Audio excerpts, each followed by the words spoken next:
Good morning. It's now time for another edition of Freedom with Steve Nichols. Brought to you in part by Sam Dennis Law, personal injury attorney, methodical, prepared, and battle ready. And by Kilby Family and Cosmetic Dentistry, dental care for the whole family. Now, available on Facebook, YouTube, Discord, and freedomnetworks.com each weekday morning from 6 a.m. to 9 a.m. Here's your host and last best hope for freedom, Steve Nichols. Good morning, everybody. It says on the screen, Larry Godwin, but this is Steve Nichols, and I can't figure out how to change Larry's name from the screen and put mine on there. So I don't know how that is going to happen, and not going to worry too much about it this morning. I think y'all know I'm a lot more handsome than Larry. Good morning, everybody. Broadcasting live here from the SGAwater.com studio in Valdosta, Georgia. This is Freedom with Steve Nichols, and we're here every Monday through Friday from 6 a.m. to 9 a.m. The SGAwater.com studio. Go to SGAwater.com. They've been with us from day one. They're one of the anchor sponsors. One of the reasons I'm even here, Glenn Burgess, the owner of the company, he just saw fit to stick with me, and he was one of several that did, and I appreciate him. So y'all go to SGAwater.com. Get your free water test scheduled today. You need to know what's in it. You need to know if you got hard water that could be causing problems with your appliances, or you need to know if there's any kind of contaminants in the water. You can do that by going to the website or calling 229-251-1100, and y'all support that. It's a free test. All you do is schedule it. It takes about 10 minutes. That's it. It's non-invasive. Don't even have to. You don't have to worry about it. It's so easy. And sometimes there's nothing wrong with your water, but you got the peace of mind knowing that there ain't. I'd say probably, at least half the time there's not anything wrong with the water. So y'all check it out. Michael Weisenbeck will be the one you're talking to. We do the pledge and the prayer to start each and every day here on Freedom with Steve Nichols. That's brought to you by our friends at Ross Automotive. Ramon and the gang, top-notch technicians. Anything dealing with your automobile, they can get that thing back on the road recovery, whether it's major engine work or minor repair, routine maintenance, free brake check if you go in there, 10% military discount if you're serving or have served. They're open to 6 p.m. each and every day. And he can also help you park a camper and an RV and a trailer or stuff like that out back in a secure area if you need that. There's a lot of HOA rules won't let you park in your yard anymore. They take away the freedom to do that, but you sign on to that in an HOA agreement. So at any rate, just go by 432 Connell Road and check him out. Tell him you appreciate him being one of the anchor sponsors as well. Been with me from day one. So I appreciate Ramon and the gang too. Let's go to the Lord in prayer this morning as we kick off our Tuesday. Dear Heavenly Father, thank you so much for us being able to get up this morning and enjoy our day, get up to make a difference, Lord. May we be bold in what we stand for, Lord. May we be quick to share your name and spread the gospel, Lord, and tell someone about Jesus Christ and what he means to our ability to spend the rest of our lives in heaven. Lord, we just pray that we get through this week, Lord. We pray that the kids continue to thrive in school. We pray for our first responders, our police officers, our military, our school officials, our government officials, Lord. May we all come together somehow around you first and then our country, Lord. May we just figure this situation out so that we may have a better way, Lord. Just continue to pray for our mission here at Freedom, Lord. I pray for Joe's show, Road to Concord, that comes on after mine, Lord. Just put the words in his mouth that pleases you, as I know you will. And Lord, just thank you for sending him our way and enriching our lives on the Freedom Networks with him, Lord. Thank you so much. Lord, I pray for my family. I pray for each and every member of my family, my immediate family, my extended family. I pray for my mother, Lord, as she goes through this life pretty much alone, Lord, with us, but living alone. And Lord, I just pray peace and comfort over her as she had a tough day with the anniversary of my dad's birthday yesterday, Lord. Thank you so much for the time I was able to spend with him, Lord. And I'm looking forward to reuniting in heaven with him, thanks to your son, Jesus Christ, Lord. Be with us as we go through our day. Guide us, protect us. In Jesus' name we pray. Amen. All right, I'm going to say the pledge. I pledge allegiance to the flag of the United States of America and to the republic for which it stands, one nation under God, indivisible, with liberty and justice for all. All right, 229-469-1417. That is the Valdosta Transmission hotline for all your transmission needs. If you can't get it in to go into R or D or it's slipping, go by and see Lee and the gang at Valdosta Transmission right here in Valdosta on Ashley Street. Again, 229-469-1417. Oh, it's hard to get going this morning. Hard to get going. Sometimes we have days like that, right? And again, I don't know why it says Larry Godwin up there, folks. I'm so sorry. I don't know. I hate to put you through that. See, hearing his name, seeing his face, it's a lot on us sometimes. I'm just kidding. Larry. I don't know why it says that. I don't know if I don't know if he left it logged in somehow. He was here yesterday. We were, working on things, making sure Joe's show was going, and it did. The Road to Concord came on about 9:05. Joe did a good job in his initial debut, much better than I did. Like you said, I think it's, it kind of helped, that I was the guinea pig and had a lot of the problems worked out, and a lot of the challenges challenges and issues worked out. But hey, he benefited from it. He did a great job. Had several people listening to him. He's just off to a good start, and I appreciate that. And y'all make sure you tune in at 9 a.m. Stay right here. You don't have to go nowhere. You don't have to really do anything. So just continue listening. We're hoping to have one day you have continuous live programming from 6 a.m. until. So add Joe in there was the first step to doing that. So appreciate that. He did a good job. If you can't watch the show live at 9, you can always go back to Facebook or on freedomnetworks.com. That's Freedom Networks with an X.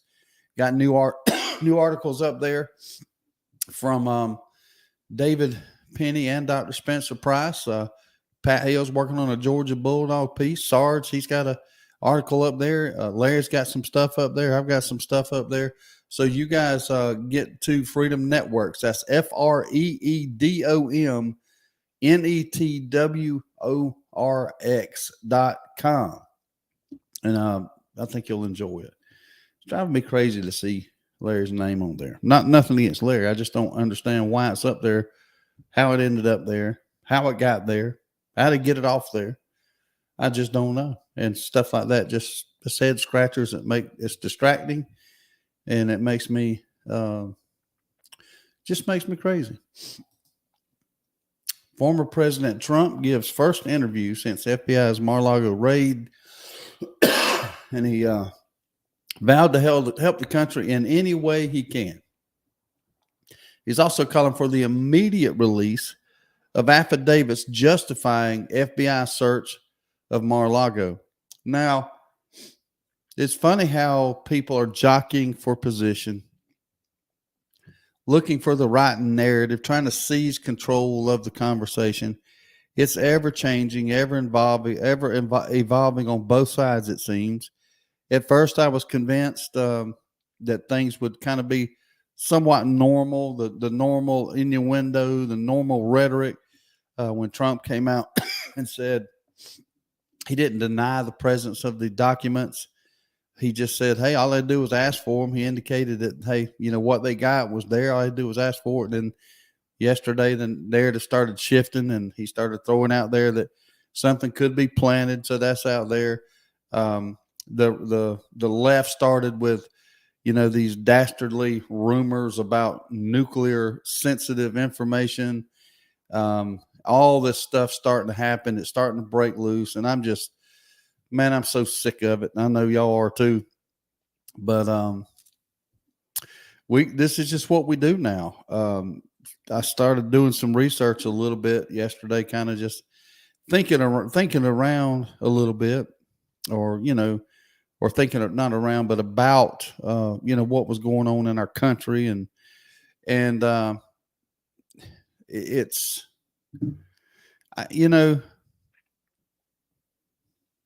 it's definitely one-sided. The question becomes, why is it one-sided? It's one-sided possibly because one side plays a little dirtier than the other side, or or maybe it is dirtier. Maybe one side's dirtier than the other. I look at the facts, but sometimes the facts aren't the whole picture of the analysis. Over the past, couple of decades or 3 decades or whatever, the Republican administrations have been in trouble with indictments on so much of a greater scale than the Democrats that it's not even funny. It's not even close. Now, these numbers, I studied how they get to these numbers real closely, and it's just depending on a lot of things, but overall, the numbers are accurate in the facts, in the fact that they're more in some places than in the other. I'll stick with the numbers they provided, although I challenged the number a little bit, but the overall assessment is accurate. Do you know how many presidents, sitting or former, have ever been indicted? None. Not one president has ever been indicted. People in presidential administrations have been indicted. So the administration makes up what you would call the presidency, the group of people running the country on, with a particular presidents, Republican or Democrat. The number of criminal indictments is fascinating to me. Renee says, let's be honest, only one reason it was done. We need to start playing their game. So that's what I'm talking about. Yeah, Terry Redding, I'm going to get to that here in a few minutes.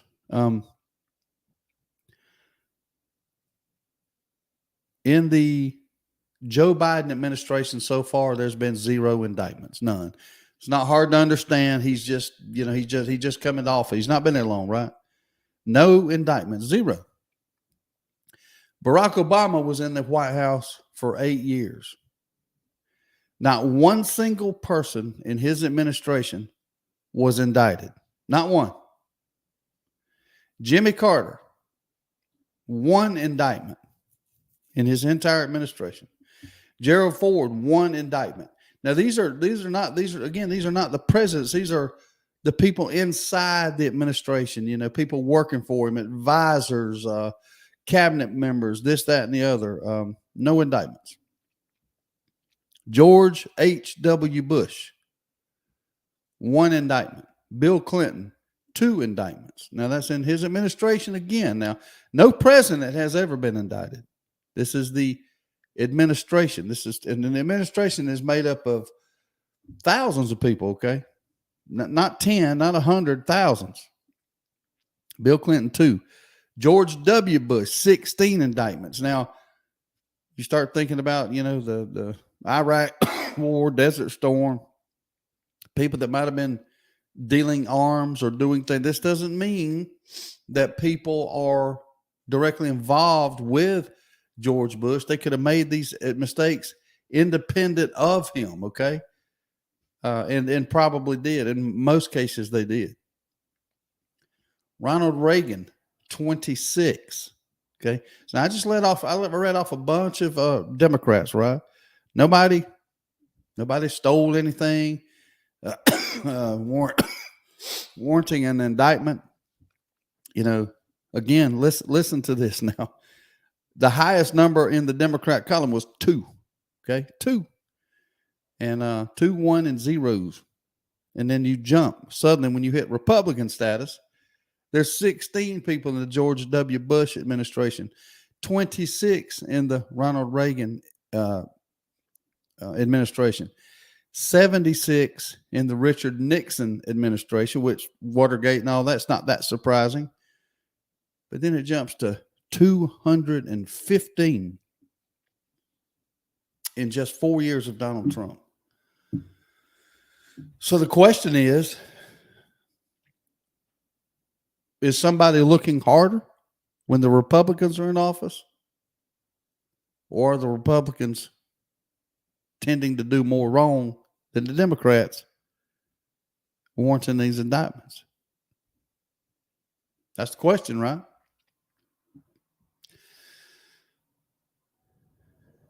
It's impossible for us to know the answer. We're left with complete speculative guesses. Maybe logical guesses, right?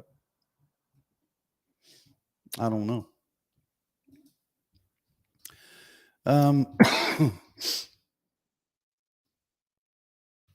Somehow the Republicans are doing more wrong. And when I say the Republicans, I'm just, again, people in the administration, working for the administration. Either they're not good and they're getting caught, or either they're doing more wrong, or again, they're under a microscope that the Democrats aren't under. Which one is it? That's my question. I don't know, folks. It's very depressing when you look at it. It really is. And I don't think there's a whole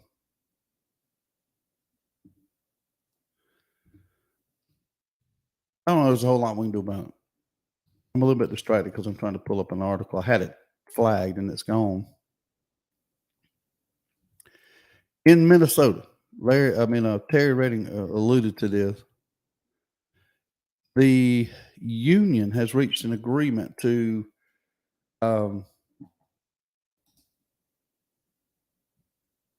change their policy when it comes to layoffs.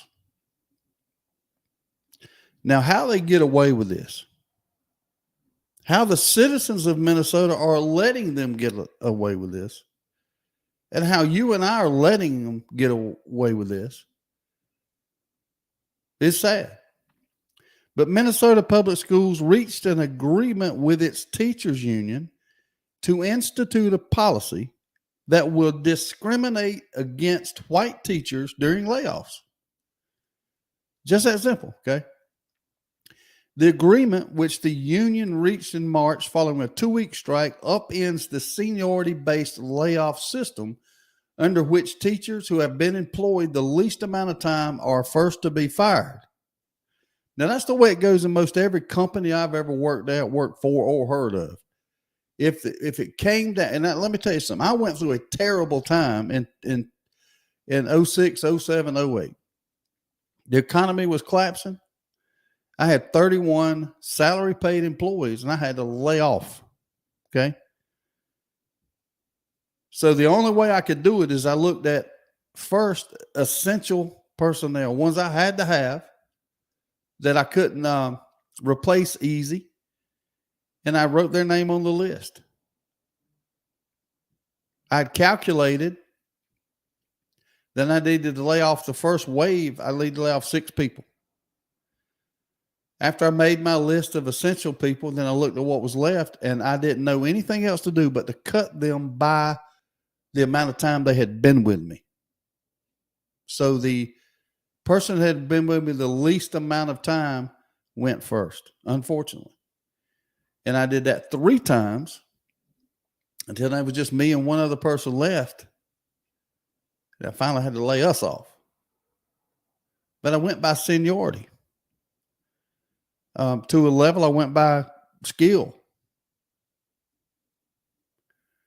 But never did I consider the person's color of the color of their skin, or whether they were male or female.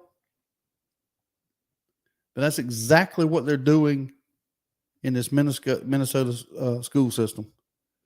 Under the new rules, if a minority teacher is set to be laid off under the seniority guidelines, the district has decided instead to fire the next least senior teacher who is white.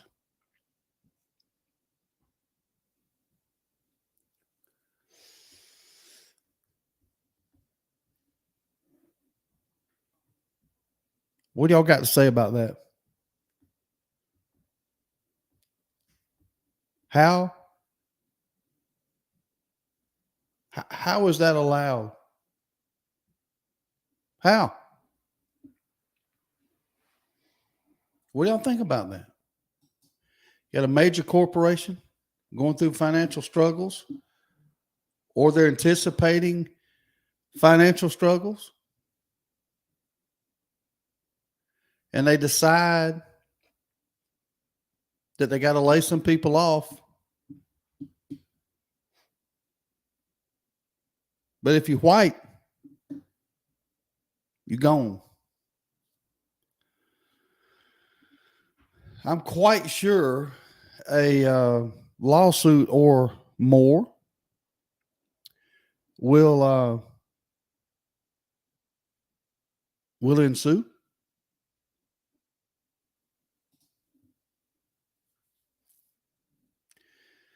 New York Post article. Minneapolis public school teachers of color will have additional job protections this upcoming school year under a new contract that would allow them to keep their jobs in favor of white instructors with more seniority. The labor agreement's intent was to protect underrepresented populations and keep the district's predominantly white staff from becoming more homogenous.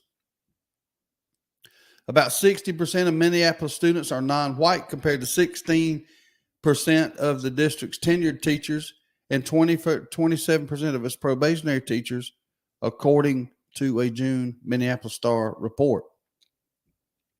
The agreement states that teachers of color may be exempted from district-wide layoffs outside seniority order. Starting with the spring 2023 budget tie-out cycle, if accessing, which means reducing, a teacher who is a member of a population underrepresented among licensed teachers in the site, the district shall access the next least senior teacher who is not a member of the underrepresented population. It is hard to believe that this is happening in 2022. I just, I really don't know what to say about it. I don't. I hope that the court system works in this case. And I hope that this situation is shot down, reversed, and called out for the discrimination that it is. Hopefully that will be the case. 11 members of Congress have lost their primaries this year. More to come. Liz Cheney's up here pretty quick for her ousting. If the latest polling and on-the-ground reports are any guide, Liz Cheney is a major underdog heading into her primary in Wyoming, which will be tomorrow, I believe it is. What's today, Tuesday? Yeah, I think it's tomorrow. Usually they're on a Tuesday, but this one's on a Wednesday. Cheney not only holds the distinction of being one of the top 10 House Republicans who voted to impeach Donald Trump last year, as the vice chair of the House Select Committee investigating January 6th, she has also consistently been the GOP's most outspoken critic of former President Trump. She gone. There ain't no doubt about it. So, sorry about all this coughing. It's definitely allergies, and I forgot to call Dr. Price because during the daytime it gets better. But maybe I'll make a note to call him today. Only one primary battle remains for the 10 House Republicans who supported the second impeachment of Trump. While many of the impeachment 10 are not running for re-election, it's been an uphill battle for those who are. Trump has endorsed some candidates waging primary campaigns against those who voted to impeach him. Liz Cheney of Wyoming, the vice chair of the House Select Committee investigating. Today is Tuesday. What am I thinking about? Trump endorsed one of Cheney's primary challengers, Harriet Hagman, last year. At the time, Cheney responded to the endorsement on Twitter. Here's a soundbite for you. Bring it. And while her fate in the U.S. representative is uncertain, she's been definitely looked at as the underdog. Let's take a phone call. We can get back to that here in just a second. Good morning, caller. You're on the Valdosta Transmission Hotline. What's on your mind today? Uh-oh. I know what I got to do. Hold on, caller. Hang on there. I forgot to switch this thing over. Hold on. Headset. All right, you should be able to hear me now, caller. What's on your mind? There you is. What's happening, man? What's going on, big dog? I can't call it. Call it. Got a solution. So I can tell you how to fix Larry Godwin's name on the screen right here. How? Quick, if you take your piece of duct tape and put over it, and can't nobody see it. Nobody be able to. Duct tape fixes everything. Exactly. It can reach right across the internet, just like a phone call. It's just magic. It's just magic. You put some duct tape up there on that screen right here, right where Larry's name is, and it ain't gonna bother nobody. Yeah. Yes, sir. So yeah, whenever you get a minute, whenever you go take your bathroom break, run out to it, get you some tape or some red paint or whatever kind of paint you got on there. That'll fix it too. White out. I actually don't have to go in. I'm like a real man. I've got duct tape with just about within arm's reach at all times. I can see it from where I'm sitting, so I ain't got to go nowhere. Exactly. It's like a pocket knife. Two things a good old country boy needs within arm's reach at all time is one is your firearm, the other is your roll of duct tape. Yeah, and I'd add a pocket knife to that, but we good. And a pocket knife. Right? That's right. Pocket knife so you can trim the duct tape down to fit whatever size you need. There you go. It all works in perfect concert together. Exactly. I want to comment a little bit about the what's that, Minnesota? Yeah. Where they doing that? Yep. Yeah. We're sitting here asking ourselves how things happen, or how that's allowed in this country. First thing pops in my head is funny how history has a tendency of repeating itself. Mm-hmm. You ever stop back and ask yourself, how did the Jews wind up in the condition they were in mm-hmm. in Germany? Mm-hmm. Yeah, I mean, we don't we don't want to talk about that, though, do we? I mean, you got to dehumanize your opponent, and that's what we're doing, dude. Whether or not we want to admit it or not, we're being dehumanized. Yeah, we are becoming, whatever the word is that actually fits. I mean, I'm just a poor old uneducated hey hi redneck, so dehumanized is what fits the category in my book. But yeah, I mean, when you're this is how it starts. You pass laws. I mean, unfortunately, in Nazi Germany, they didn't. Jews were the same color as everybody else. Mm-hmm. So they didn't. They couldn't just look at your face and tell what you were. So they put that little old gold star on your shirt or whatever. Mm-hmm. Marked you as a Jew, so everybody know what you was. Dude, I can look at you and tell you a white boy. Yeah, that's true. Same here. That's true. The whole thing when I started reading on that last night, man, it bothered me. And the analysis here is it coming from. There's a difference between discrimination and hatred, and I think that's part of the analysis here. I don't think this is coming from any position of hatred. Obviously, the Jew analogy is easy to see hatred. You know what I mean? But these members of this union and this school board or the education agency they're negotiating with, I don't think you can look at this and see any hatred there. You don't see anybody that hates somebody because of the color of their skin. As a matter of fact, in their warped, twisted mind, they're just simply trying to make everything equal and make everything the same, without regard to the sheer stupidity of the fact that it flies in the face. Huh? No, I mean, no.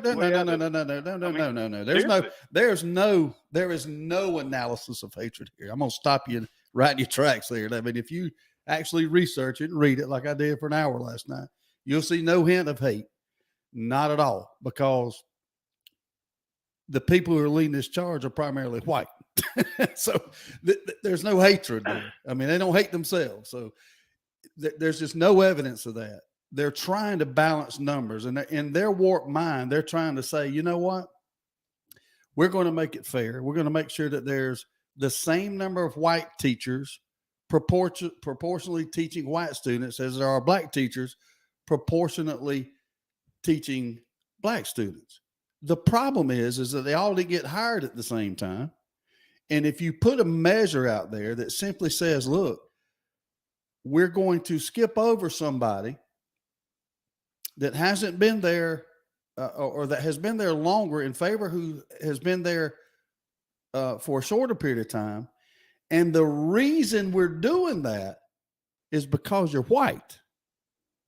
That's not from a position of hatred, but it is without a doubt from a position of discrimination. And that is clear as a bell. And because we have laws, that can't stand. Can it? Well, I mean, no, it shouldn't be able to. It should not. No, But I'm gonna watch it. Yeah, I'm gonna watch and see. You know, ain't nothing gonna come of it. There's programs that I've read about in California and I want to say North Carolina. You know, like government programs that you know white people need not apply for. Period. I mean, it's supposedly agricultural bills and loans and stuff. I mean, if I want to. I want to borrow the lines from Jimmy Zinker and old Joe Back over there, Joe Back and Norfolk. mm-hmm. If you want to know what they want to do, just listen to them. They'll tell you. Yeah, it's simple. They want to control the situation. This is all about control. It's like a text here. It's control. They make decisions without our input. They make us wear masks against our will. They make us take shots against our will. This is about control, and they want to control. I'm pretty sure that you remember hearing the lines that white people are what's wrong with this country. You know, especially old white men. Oh yeah, no doubt. Yeah, that's how it started off mm-hmm. In Nazi Germany, in my opinion. You know, the Jews are, you know, they got all the money, so it's their fault. You know, they're the one doing this to us. Yeah, I mean, I don't know. That's a conversation for another day. There, that doesn't really have nothing to do with what went on here. It fits. No, it don't fit this one. Not at all. Not close. Okay. All right. I mean, it just don't. When did you hear about it? When did I hear about what the Minnesota law or whatever? Yeah. What you're talking about? Yeah. Just now, this morning. Okay. That's my point. Take your time and read it and research it, and you'll see that there's absolutely nothing, there's no link to hatred nowhere. This is discrimination. That's two different things. Well, it is discrimination, but I'm pretty sure, and they're not going to write in that bill right there that because we hate white people, then we're going to do it this way. Well, of course they wouldn't. I mean, especially when it's not there. Exactly. Especially when it's not there. Why would they say that? Okay. All right. I mean, it ain't. It just ain't. It's just not there. I mean, if you read it, I read 8 or 10 articles and I see when you look at the people who are saying it, what they say, there's never anything coming from a position of hate. There's just not. I mean, so I don't know how you get there. But I mean, if you read all that and you show me where some hatred is, I'll look at it. But just because it happened don't mean it's from a position of hate. All right, we're going to disagree. We're going to agree to disagree on this one for now. I mean, you ain't even read it. You've not even read it. All you've heard is what I said. You haven't even read it. I have not read it. You're speculating. Total speculation. I am speculating. Okay. I'm speculating. You're speculating that the people that made the rule hate white people. That's what you're speculating. Yes. Okay. Behind the people. Yeah, that's fine. That made the rule hate white people, and that's what I'm speculating on. You speculating on history having an influence in these decisions, and that's fair enough. Right. Now, if you put it that way, that's fair enough. I can live with that. But the people that are doing it aren't doing it because they hate white people. The influence of hatred in the past could be. influencing it or whatever. And you know, we laugh about white people going to these classes, and whenever they come out, they come out hating themselves and ashamed of themselves because they're white and because of their white privilege. You know what I mean? Well, yeah. I mean, I don't. Yeah. I don't know how white privilege. When if they never said the word white privilege in these things, they simply They're not going to. Well, I mean, they do it all They're- the time. They scream it all the I- time, and they're just not I saying it in understand that. this. They're But simply they don't put white privilege in the law. They they do it all the circumnavigate time. that. They do it all the those time. words. They insert white privilege accusations in law all the time, or the attempt to make law. This one is a simple analysis of the number. You have a school system that is 60% white, only 60% black, and only 17% white. And I'm not looking at the statistics. I'm giving you the imbalance here. And they're simply saying that if you've got 60% more black people, there ought to be, according to their logic, not saying it's right, according to their logic, there should be a 60% imbalance in the color of the skin of the teachers. That's their logic. That is not from a position of hate. They're simply saying that maybe the black people, should be represented by black teachers at a proportionate rate that the white people, or it ought to be balanced. That's what they're saying. Now, that's not right. That's wrong, in my opinion. You can't do that when you have had people hired. You got a person that's been there 20 years, and you got one that's been there 5 years. And because you want to get these numbers balanced out, you're willing to fire it. You're not firing them because you hate white people. You're firing them because you want to balance the numbers, and you're willing to discriminate against the white person in order to balance your numbers. And that's illogical, and it's discriminatory, and it should be against the law. And I hope it still is, because it was at one time. But that's the position. And this is the world we live in now. Look at our vice president. What was her three main qualifications? Yeah. Skin color and gender. Yeah, Kevin, I know you don't mean nothing by this, and it is, it's a joke and all, but please take that comment that you wrote, the 2-word comment about white on. Please take that down. The reason I'm asking you to do that is because we're under a microscope here, and I need to take a few minutes and talk about that. We are one wrong word away in the comment section of this show from it being taken down permanently. So I'm just going to ask y'all to watch yourself. And Kevin, if you can get that off of there, I don't know that I can't. Well, I can. Never mind. I did it. I took care of it. Don't worry about it. And I'm not mad. I'm just telling y'all, let's be careful with what we say. Glenn, I think you wrote a post on it last night about people, getting taken off of Facebook. We don't need that. We need to be careful. So we just need to be careful. We can have the discussions. Let's just watch what we say. Brother, you touched on that last night, and I think that's something that that needs to be discussed, with the audience this morning. So I'm gonna buy out and let you talk about what we need to be doing, on the feed and whatnot. I don't really have a whole lot to add to that, but I'll try to a little bit. We just need to be careful. We just need to be careful because, unfortunately, as bad as I hate it, and I know you hate it, as bad as we hate it, we are limited on how we get our message out.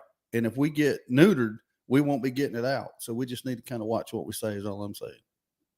Exactly. And since you brought my post up, y'all, I got a friend that wound up in Facebook jail last week because she shared a TikTok video on cooking. Now, I don't know what she was cooking, but evidently it was copyrighted. I thought everything on TikTok was fair game. And she had shared it from somebody else on Facebook. So she wound up in Facebook jail over that. I got another friend of mine that wound up in Facebook jail for posting puppies for sale. Now, it might have been because of the breed. I don't know. But, yeah, he wound up in the clink. I'm sure we all know people that are being put in there left and right. Bless his heart. You mentioned him this morning, my cousin Terry Redden. I love you, brother, to death. But man, they can't handle the truth. We Well, fight, it's not only that they can't handle the truth; they can't handle opinion. And that everybody's opinion is what free speech is about. At least we think that. Now, free speech was originally against the government, and we all know that. But our perception of free speech is being now it's a theory. But I mean, now we really feel like we ought to be able to say what we think, and whatever we think, it may be the most preposterous thing anyone's ever heard, but it's up to the person reading it to make that determination, right? You would think. Right. So exactly. I don't know, man. Well, brother, I've enjoyed the conversation. I'm past my 10-mile rule at this point, and I was even running 45 miles an hour for a few of them rules. I hear miles. you. So, all right, man. Well, be careful. We're going to buy it, let somebody else have it. All right, be straight. All right, bye-bye. 229-469-1417. What say you? I'm open to the conversation. Was looking back at some of the comments. My phone's blowing up. There's a lot of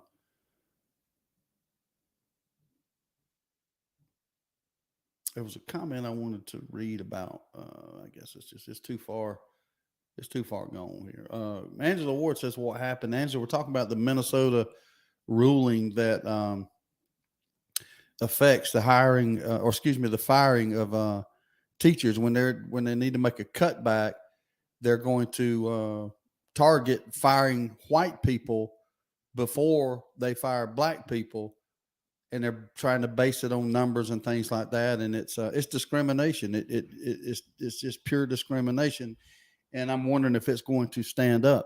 So at any rate, that's what we were talking about. You may have caught up with that and figured it out, but I didn't see your question there until it was too late. The Facebook thing, we'll talk about that a little bit. We've got to, there seems to be no pattern. It can hit you out of the blue, and it could be something that we say today that they catch somehow 6 months from now. And then there's no more show on Facebook.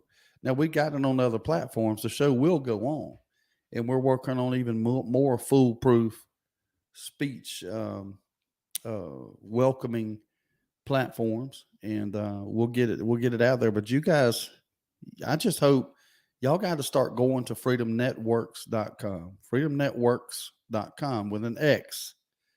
Works is spelled WORX. Works.com. I'm going to drive it into you, because one day when you get up and your normal routine is to click on Facebook and hear the show, or click on YouTube and hear the show, and I'm not there, the one place you're going to be able to find the information out is at that website. So you've got to get used to going to it, not to mention the fact that there's great articles there for you to look at. David Penny, Spencer Price. There's several articles posted up there right now. We're going to be putting more and more polls up. Right now, the poll is, if you're a Republican, who would you vote for governor? Only if you're a Republican now. Would you vote for Brian Kemp, or would you vote for other or write-in? There's been 26 votes. Should be 2,600 votes. That just tells me. And I talk to more and more people, and nobody's going to the website. And I'm not going to hide this. There's two reasons I want you to do the website, but the number one reason, well, let me tell you the secondary reason. I'm trying to drive numbers so I can sell ads, so I can make the show better, so I can add shows and make a living at this. I'm not hiding that. This is a capitalistic venture. But the number one reason is so y'all can find me. When I get knocked off of some platform, you need to know where to go to figure out where I'm at. And I'm always going to be at freedomnetworks.com.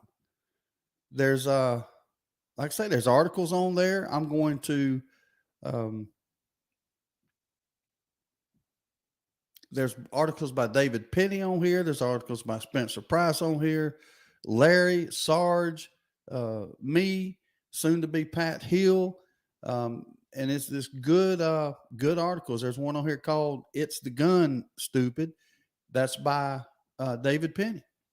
And I think if you read it, you'll be, matter of fact, I'm going to read it to you just to give you a taste of what He is. His little section is called Penny Ponders. It's just things that David Penny ponders. He says, I have conceded to the concept that guns kill people. I have, really. It makes sense to me now, and you can say that I have been enlightened. My political views are developing, and I have become smarter. I know that's a big move for me, and since it's in the news lately, I think we need to understand how bad these guns kill, specifically concerning these mass shootings. Now that I have concluded that guns kill people, let's see how bad this situation is by the numbers. Reportedly, there are over 393 million guns in America. In 2021, there were 390 mass shootings, resulting in 703 people losing their lives. For this calculation, a mass shooting is defined as 4 or more people at roughly the same place at the same relative time. But wow, right? More than one a day because of guns killing people. Who knew? Now, if we take 703 mass shootings and divide by the number of guns, there's a 0.000178888% chance of getting killed by a gun in a mass shooting. That number decreases significantly if we say only those shootings in which an assault rifle is used, since most mass shootings are attempted by a pistol. By the way, I'm using the term assault rifle very loosely.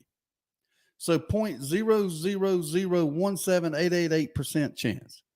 Consider you have a 0.00653% chance of being struck by lightning. A bee sting will kill you 0.00172% of the time. A dog attack, 0.0014489% chance of killing you. All these causes of death are way higher than being killed by a gun in a mass shooting.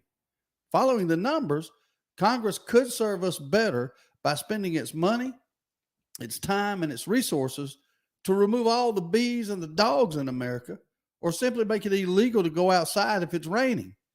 I mean, if just one life would be, we would all be happy to remove the dogs, the bees, and sacrifice our freedoms, right? I say we all concede that guns kill people. Then do the math and realize they really suck at killing people. Bees are significantly better at killing people than guns. I know it's silly, but it's stupid to think that an inanimate object has the ability or desire to kill people. And if you are dumb enough to believe that, then my calculations above should not bother you whatsoever. And I solved the gun crisis for you. Now you can sleep better. I'm simply taking the Democrat mindset and wrapping logic and facts around it. Every time you do that to liberal ideology, you end up making the liberal ideas seem so, well, stupid. Now the Democrat has to admit, well, it's not really the gun, it's the person with the gun. And there you go. It's the nut job with the gun, and all the laws in the world will not keep a criminal from committing a crime.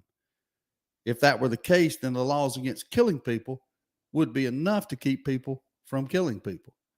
Certainly a criminal wouldn't violate the law. Freedom, folks, intellectual honesty is so difficult for intellectuals. Let freedom ring. So there you go.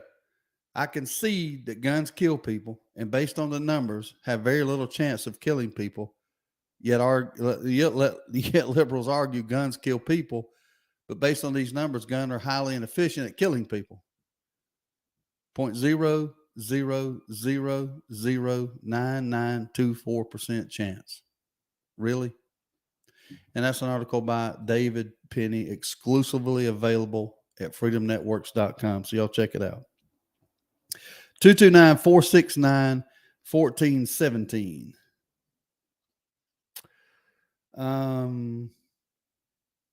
Kevin says the website worked because it let me do nothing but audio without having to leave YouTube open on my phone while I work, which saves the battery.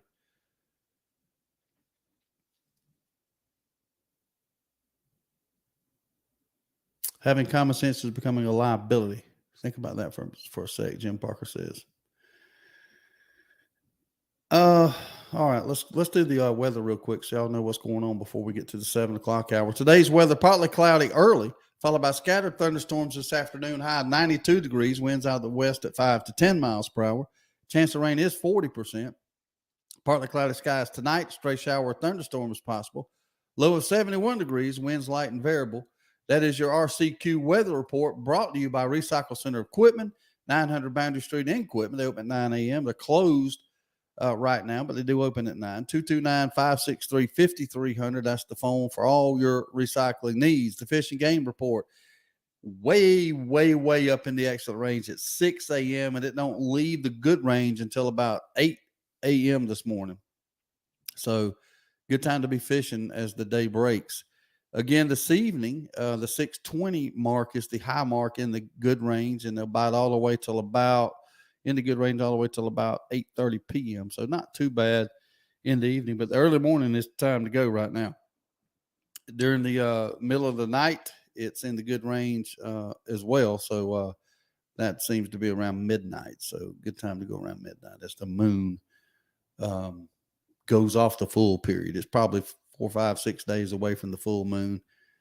So the bass fishing should start heating up at night here pretty quick. Jimmy can tell you more about that than I can. All right. Over across the big pond, explosions rocked the Russian base in occupied Crimea. The weather. Oh, my sponsor for the Fish and Game report, Plantation Creek Real Estate. How in the world could I forget that, right? If you are in search of a recreational land to sell or buy, Reed Hall, Plantation Creek Real Estate is the person to call. He will find the property of your dreams. He's got several listed now that, I mean, I wish I could hit the lottery or something. My gosh. He can help you out. He had one on there that was very reasonable in a great location up there. And I believe it's in Turner County, if I remember correctly. $79,000, very affordable. But if you're trying to buy or sell land, start with Plantation Creek Real Estate and Reed Hall. He lives up in Tifton. His wife owns a store called Plantation 59 Apparel. It's located right there by Tractor Supply in Tifton, or go to plantation59.com. Appreciate it, Reed. Good morning, caller. You're on the Valdosta Transmission Hotline. What's on your mind today? Morning, sir. What's up, B? I may not have a very popular opinion this morning, but on the deal up in Minnesota, I don't think if it ever goes to court or somebody challenges it, it'll be thrown out. Because these liberal justices are changing the definitions to words and what their meanings are. And it is a myth that, you know, I know for a fact that only Caucasians are the only people that can be racist and have racist things, have racist and prejudiced tendencies. Yeah. Every other race that walks face earth cannot, in their mind. I think, I mean, I think a big problem is that not understanding prejudice versus racism. You know, right. A lot of, I think most everybody on both sides, whether you're on the side of, when I say both sides, I shouldn't say both sides. There's a bunch of sides in that. There's Asians, there's white people, black people, Hispanic people. I'm telling you, every group has those in there that are racist. There's no doubt about it. And I believe everybody understands that. Racism, in my definition, before it all got changed into something I don't recognize, racism is hating somebody because of the color of the skin, or, you know, thinking you're better than them because of the color of your skin. And I think that both sides recognize racist on both sides of the coin from all over.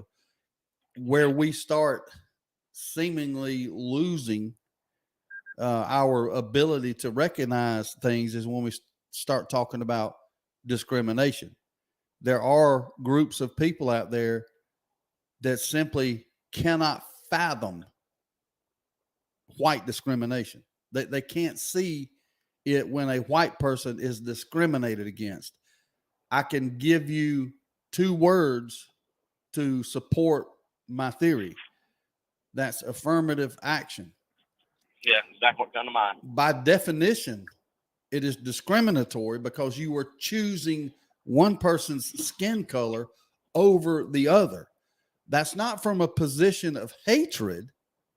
Now, to Glenn's point, it could be influenced by hundreds of years of hatred somehow in the mix. But I don't believe for 1 minute when I got overlooked at the fire department for the city of Valdosta that they did it because they hated me. They simply did it because they discriminated against me. And I don't factor hatred in that. Not me. That's just my opinion. They didn't hate me. Hell, we all got along. We were high five and it was great. They did not pick me because they hated me. They didn't pick me because I was white. And there's a difference. Yep. Anyway, like I said, I just had to throw my 2 cents worth in. So. 10-4, my brother. Hey, I will say this, and I'm going to go back to the subject from early this morning. But the Road to Concord show, like I said, what I could hear of it yesterday, Joe done a fantastic job. He did. He sure did. I think he's going to bring a breath of fresh air to those who will open their minds and just at least listen to what he's bringing to the table. And I think that's the reason he's doing it, just to get people to think. Not saying, hey, I'm beating my chest and I'm right and you're wrong kind of deal, but it's like, here, this is how I got here. You try and get to the same place by doing what I did. That's right. Do your own homework. Don't sit there and wait on ABC or NBC or MSNBC to tell you the answer to something that you're looking for. So, I agree. I think it's a great addition to Freedom Networks. It is. I just think it's just another good quality show in our stable, and we'll keep at them, and hopefully one day we'll have something about, something for everybody, whether it's a cooking show hosted by you or a fishing show by Jimmy or a survival show by Greg or Life on the Talarosa by Glenn. I just want everybody to understand that the place to get all them shows is going to be the website, freedomnetworks.com. So everybody's you got to go there. You got to get in the habit of doing it just so you don't forget it, because I do believe the day is coming. And I've told myself that I'm not going to be surprised, and I'm going to try not to get upset. The first one's easy. I won't be surprised. Now, whether or not I can keep myself from getting upset, I don't think that's going to happen, but I'm going to try. No, and I agree with you. I mean, early on, you think about the axe going to fall. Early on, I think it had a 1/4-inch rope on it. And then it got to having a monofilament line tied to it, and now it's got a human hair tied to that axe. Yeah. That's just my opinion. Yeah, I don't disagree. And when that hair gets tugged on, it's going to break and the axe is going to fall. So people they do have to have a platform to go listen to you. Facebook ain't going to. If they did what they, and of course they didn't ban me, but they flagged my comment and pulled it down because I misspoke one word and how I worded something. Yeah. And it was not, I don't mind saying the word was kill, but it was not like I'm going to kill somebody. It was, you're going to kill it. Yeah. Yeah. That was using that phrase, but that goes against their, against their better judgment that a computer algorithm is going to tell me what I was thinking. Horse crap. Anyway, I will say this, get back to the subject you brought up. Speaking of cooking, I'm going to do my attempt to do my first video this weekend, I believe. 10-4. Works out. Well, heck yeah. Looking forward to that. Andouille and chicken etouffee. Sounds good to me. Okay. I'll leave it in your picture, nothing else. 10-4. Try to video it and do some commentary, and let's get it up there, man. Okay. I'll do my best. All right. See you, B. All right. Y'all be good. Bye. You too. 229-469-1417. Gonna take a quick break. Try to start getting in the habit of hitting these spots. You listen to Freedom with Steve Nichols. I will be right back. Don't go anywhere. It'll only take a minute.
gone. If you made it this far, you are an official freedom fighter. Don't forget to visit freedomnetworks.com. Click on featured advertisers and support these businesses. They can advertise anywhere. They choose this show as a way to support the effort of preserving and defending freedom. Now, back to the show with Steve. All right, back on Freedom with Steve Nichols, 229-469-1417. This is the Valdosta Transmission Hotline if you want to give it a call. Bobby says, I heard we are getting a new seafood restaurant here in Valdosta. I don't know. I hadn't heard that, which I don't pay much attention to to the places I need to see that news, but I'll try to or if anybody knows anything about the new seafood restaurant, that would be something to talk about, something to let people know about. There's some good places here to get seafood. Bubba Jack's Crab Shack is one of them, so they do a good job over there. 229-469-1417. What else is in the BBC news? Starbucks fired me for being 3 minutes late. Well, you should have got there on time. I don't need to read that article. Oscars apologizes to Littlefeather after 50 years. Littlefeather's an Indian, I guess. I don't know. Sachin Littlefeather. Oscars apologizes to the actress after 50 years. The Academy has apologized to Sachin Littlefeather, a Native American activist and actress booed off the stage at the Oscars nearly 50 years ago. She appeared on live TV in 1973 to refuse an Oscar on behalf of Marlon Brando, who had won the Best Actor prize for The Godfather. Brando rejected the award because of misrepresentation of Native Americans by the U.S. film industry. The Academy said Littlefeather endured unwarranted and unjustified abuse. I never thought I'd live to see the day I would be hearing this, she told The Hollywood Reporter. Littlefeather, then 26 years old, was heckled and shunned by the entertainment industry following her brief speech at the awards. Her speech was, organizers said, the first political statement at the televised ceremony, beginning a trend which continues to this day. Introducing herself on behalf of Brando, who wrote a very long speech, she briefly told the audience that he very regretfully cannot accept this very generous award. And the reasons for this being the treatment of American Indians today by the film industry and on television in movie reruns, and also with recent happenings at Wounded Knee, she said, in reference to a violent standoff with federal agents at a site of significant importance to the Sioux people. She was met with boos and some cheers from the audience. In 2020, Littlefeather told the BBC that straight after the speech, she had to leave the stage with 2 security guards, but she added it was a very good thing as actor John Wayne was backstage, secured by 6 security men. She said he was furious with Marlon and furious with me and wanted to pull her off stage himself. Some people used the tomahawk chop, seen as a demeaning gesture to Native Americans as she was walking by. Brando had written a much longer speech, but Littlefeather was instructed by the award ceremony's production team to keep the rejection to 60 seconds. It was televised to 85 million people.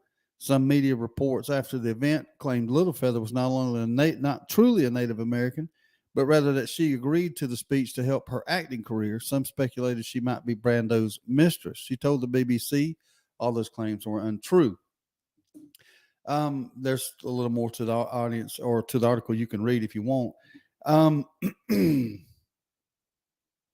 Let me ask y'all this. What's y'all's thoughts on the Native American Indians, just in general? I think it's widely accepted that they were here before us, right? So we come over and we did what we did. What's your thoughts on that? Do you think that I don't know. You think they got the shaft? You think the American Indians got the shaft?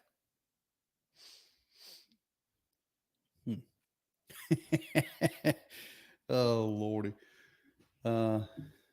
Welcome to the Voice of Reason with John Ford. He says it's got a nice ring to it. Southern Shores Seafood is the name, Abby says. Southern Shores Seafood. Where's it going in at, Abby? Where's it going to be located? Let's do a quick poll. Anybody want to see John have a show? I'll start the voting off with a no, and just go ahead and tell you it ain't gonna happen. But or at least on not our network, at least our network. So Greg says Trail of Tears, horrible. David Flower says yes. How about that? Aaron says not hardly. I'm surprised that Aaron wouldn't support John. The U.S. government shafted the American Indian. Good morning, caller on the Valdosta Transmission Hotline. What's on your mind today? Good morning. What's up? I feel like the Native Americans probably did get the shaft, but I feel the same way about slavery. I didn't have nothing to do with it. I wasn't around back then. So. Mm-hmm. Yeah, fair enough. That's a fair point there. We didn't do anything. We didn't take their land. We didn't discriminate. I didn't keep black people from getting on the bus or getting drinking out of the same water fountain. I didn't have nothing to do with it. So why should I have to pay for any of those sins? I probably share that with you in pretty much in lockstep agreement. Have you heard the latest that climate change is the reason that kids are obese these days? I've heard that in the past. I haven't heard it any recently, and they were linked it to inactivity outside due to the extreme heat caused them to stay inside, play video games, and eat Twinkies. So that's kind of pretty much the narrative I heard for years. Is that pretty much the same thing? Yep. Yeah. You know, back when you and I were young, it was hot outside in the summers, and I just don't remember me ever saying that. I may have, and I just don't recall it, but I don't remember it ever getting too hot. I don't either. We just went and done it, didn't we? Maybe we were just tougher back then. Yeah, I think that's what it was. I mean, you remember the steel slides, and they was hotter than Jesus out there, but yes. You wear a pair of shorts and slide down them things and Yeah. burn your butt, but you get right back up there and do it again. That's exactly right, man. Them things got hot. You're right about that. I remember them jokers over at the school playground. They would roast your ass if you got on them during the middle of the day. No doubt about it. Sir. That's good stuff. Yeah. All right, well, that's all I got. All right, man. Appreciate it. Stay straight. You looking forward to your Knowles kicking off this season? I look forward to it every year, and then about 3 or 4 games in, I'll be like, "Damn, I'll be glad when this is over." But I think this year, Yeah, I think we're gonna finally take the first step forward. Anyway, I think so too. I honestly do. I think I look to see y'all start turning the curve a little bit, and I'm just going to tell you right out of the gate something, man, that I hope that y'all do for me. I just have a certain friend I'm friends with on Facebook. And he has been running his mouth about the Miami Hurricanes mercilessly for, it seems like years, but it's only been a few weeks. But I'm sick of hearing it. And I would love nothing more than the Florida State Seminoles to just crush the Miami Hurricanes. I don't know if it's going to happen or not, but man, I'm hoping and praying that Florida State can beat Miami and beat Florida. I'll be pulling for y'all in both them games hard, no doubt. yeah, I was in Doak Campbell last year when we beat Miami, and we got a better group of guys coming this year. And we're gonna be a better team, so we got to play them on the road, but it ought to be a good one. It should, and Miami's a lot better now. They got a new coach, and they made some good recruiting moves. Matter of fact, I mean they've outperformed Florida State and Florida in recruiting, but that don't translate into this year, I don't think. And I it's probably going to be a pretty much, even as we sit here right now, it's a toss up because y'all got to go down to Miami. But I would I'm gonna pick the nose. I'm going with my nose, baby. Yep. We got a cupcake the first game, but then we'll go to New Orleans and play LSU. So that's the first big hurdle. That's a tough one there. That's a tough place to play. But the LSU's got their challenges too. So hey, you got to play the game, right? You got to play the game. That's right. All right, brother. Have a good day. You too. All right. See you. Bye. 229-469-1417.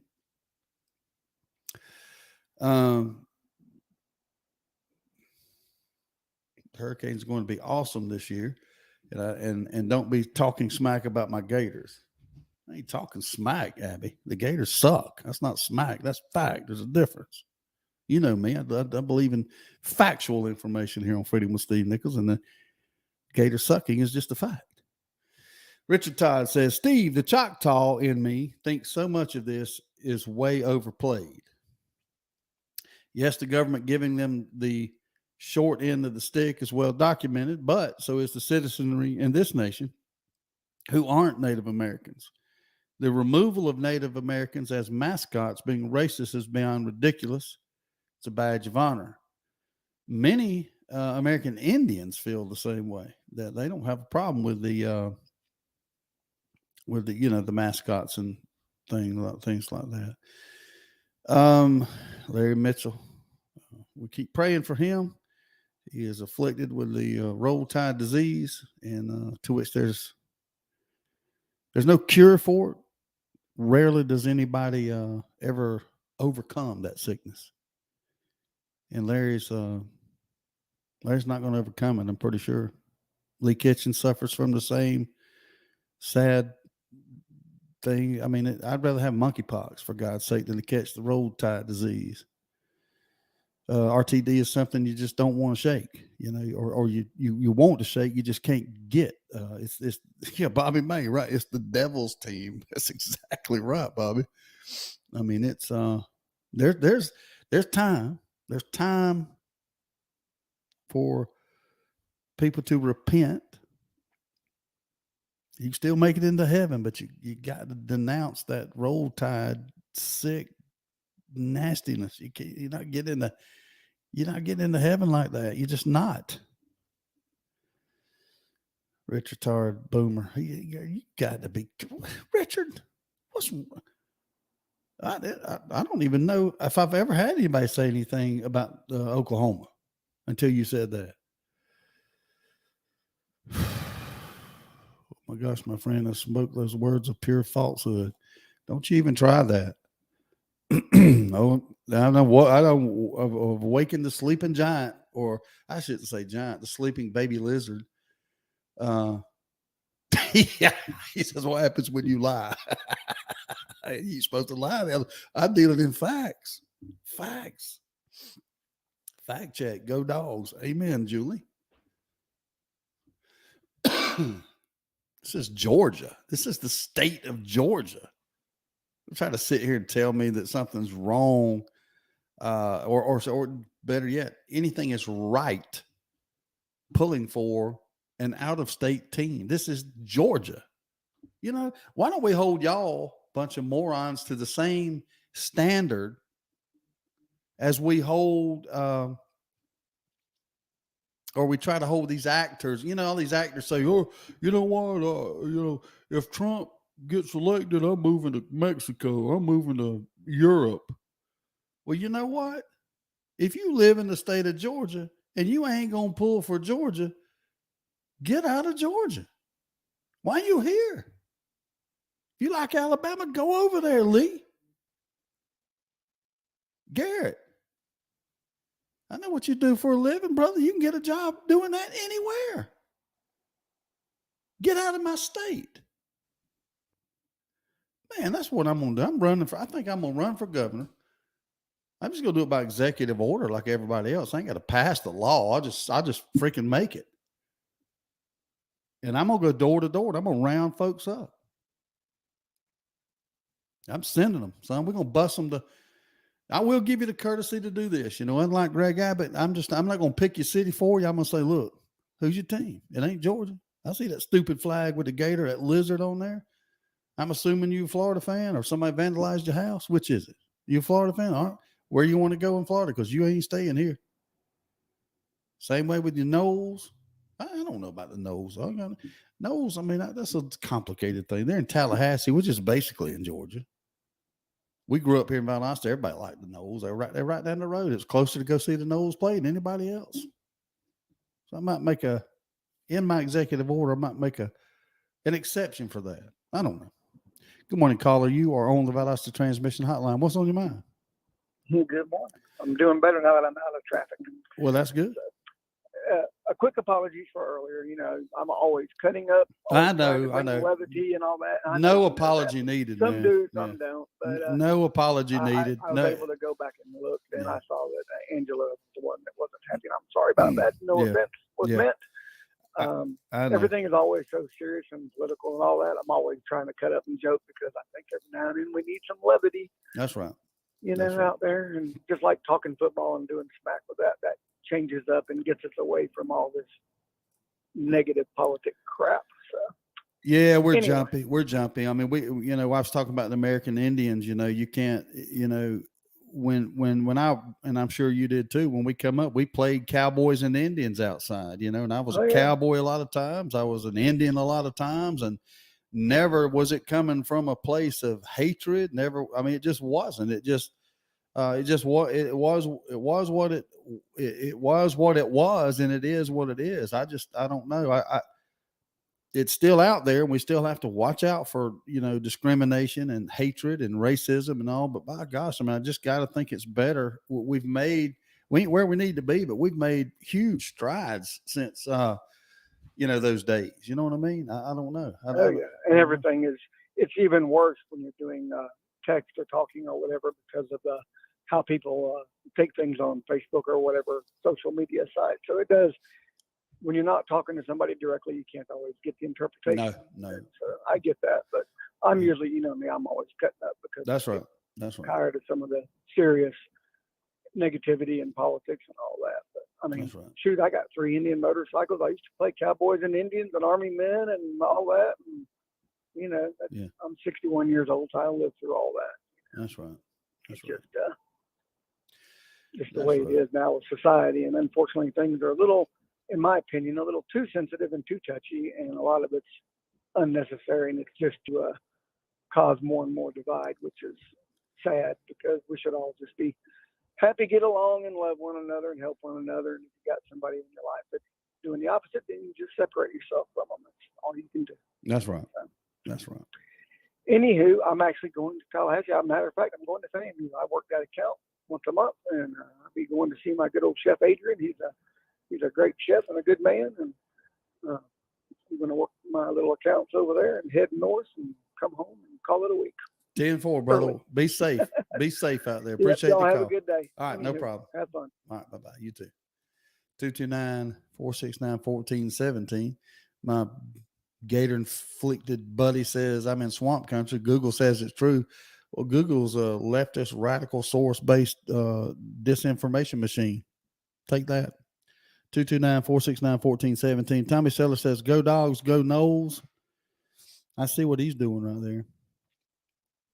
He's shape-shifting, trying to stay in Georgia, camouflage his closet or camouflage his affinity for the Knowles and not get kicked out of Georgia when I'm elected governor. Abby says, go Dogs. That's right. She wants to stay in Georgia, even though I know she's a Gator fan. That's okay. Like a good dictator, I'm just going to demand that you announce or denounce your allegiance to your team. You can lie to my face and say, go Dogs, like Abby just did. But I am going to see right through it. I'll just let you stay.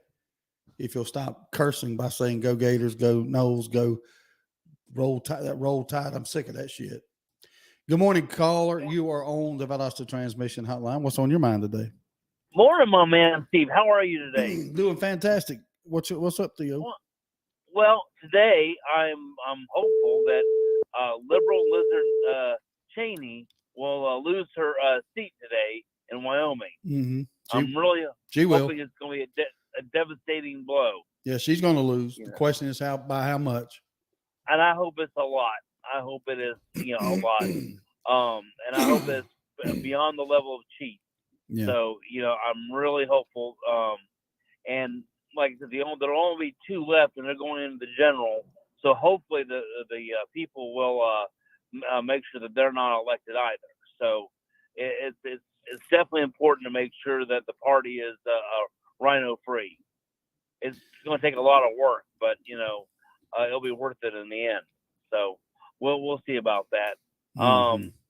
I was going to ask you, who your next? I enjoyed Lieutenant Governor, the Lieutenant Governor candidate on there. Yeah, Burt Jones. He tried to answer your questions, and I think you should have kicked him harder. But other than that, I thought it was pretty good. Yeah. Some people said kick harder. I don't know where I could have kicked harder. I doubled down on the Dominion question. Yeah. It wasn't really I wasn't a lot to say about the immigration question, and he talked so much. Right. I got 2 of the 8 questions I had for him. I was supposed to have him on for 12 minutes, and I think I had him on for close to 25 or 30. And that's the first time I ever met him or talked to him. So when I get him back in, I'll cut him off. I'll Bill O'Reilly him and cut him off and redirect him. And I just didn't want to. I'm glad he was on your show. Yeah, I didn't want to do that on the initial call. Those that ignore going on shows like yours and your brother broadcasters, that tells me that they're not serious. They don't like us. We probably smell bad, and then get back to their cocktails in Atlanta. Mm-hmm. So it's a big deal for me to hear them on your show. Yeah, and they sought me out. I don't usually reach out to the politicians themselves. I usually just kind of let them come to me. I'll probably do some reaching out more so than I ever have in this particular one. But most of the time, it just kind of turns. There's just this point in time, once you get inside 90 days, you start getting the calls and you start getting the people wanting to come on, and they're making their rounds, and that's usually what happens. So. Well, and they're dumb if they don't come to your show. Well, do you have anybody scheduled coming up? Say that again. Do you have anybody else scheduled? I don't have them on the schedule. I have several coming that we'll be talking, including. Well, that's what I meant. Yeah, including Herschel Walker, Brian Kemp. Okay. Those interviews will be coming, and we just don't have them on the schedule yet. But they've made contact with me, and we'll get them on. Yeah, and I don't want to hear what Herschel Walker spokesman. I want to hear Herschel Walker. You know. Yeah. A spokesman doesn't mean anything. Mm-hmm. It just doesn't. You got to hear from the man or woman themselves. Mm-hmm. And I'm sure that Brian Kemp, you'll give him a good interview as well. And one thing I hope that you'll at least get a chance to is why didn't he clean house in his staff? But so that would be a big topic, because it can only hurt him. It can only really hurt him that he doesn't do that. So anyway, I appreciate the fact you had him on there. And any Republican candidate that does not come to you or your brother broadcasters, they're just not serious. Yeah, you got to make your rounds and get your voice heard out there and do the interviews. And the ones that you think you're speaking to your base are the easy ones. So it'll be easy for most everybody on the Republican side to call my show. The ones that won't call that I have to reach out to is someone across the aisle who thinks that there's no benefit in preaching to my crowd. For instance, Stacey Abrams, she ain't gonna come on my show. She's not gonna come on here. Yeah. It's not because she's scared of me or anything like that. Yeah. There's just no reason for her to waste her time to come on here. But she's gonna get an invite. She's gonna get an invite. So. Well, she doesn't even have to pick up the majority of your. If she gets one or two, a few. Well, she's got at least 17 because in my poll, I got it right here. In the poll I conducted that day, there was 116 people in about a 20-minute span that responded just on Facebook. And there may have been a YouTube vote or two, but she had 17 votes out of 116. And then there's 17 others. Now, Right. other can't be, it's not, don't conflate other with undecided. I Right. think those others, they just knew they weren't going to vote for Kemp. And they also knew they weren't going to vote for Abrams. So, but Kemp Right. got 82 votes. So he wants to call in and make sure he keeps them 82 and hopefully picks off some of these other votes, which he will. And then, if you're in Abrams' camp, you ain't gonna switch to Kemp, and if you're in Kemp's camp, you ain't gonna switch over to Abrams.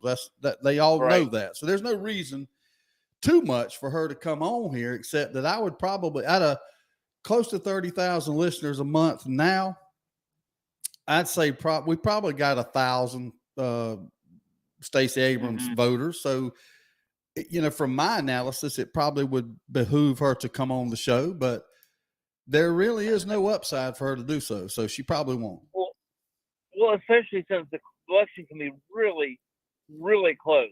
I mean, if I were a Democrat, I'd want to come on your show. I mean, Barack Obama, when he campaigned in Iowa against Hillary Clinton, he campaigned in these counties he knew he wouldn't win. But what he did was he closed the gap in those counties to where he was able to beat Hillary, in the Iowa caucus. Mm-hmm. It minimized his loss. So that was actually a big deal, and it enabled him to win. So I hope to see some of these Democrats.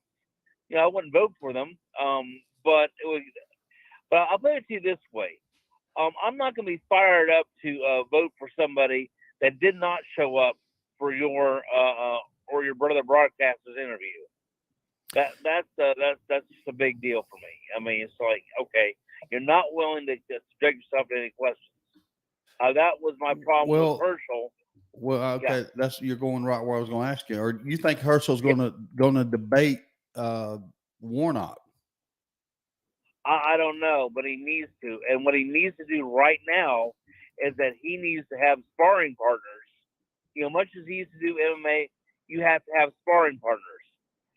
What he should have done should be doing now is having people with a similar style and a similar attack mode that Warnock has, so he doesn't look silly when he goes up against Warnock, if he does, on the debate stage.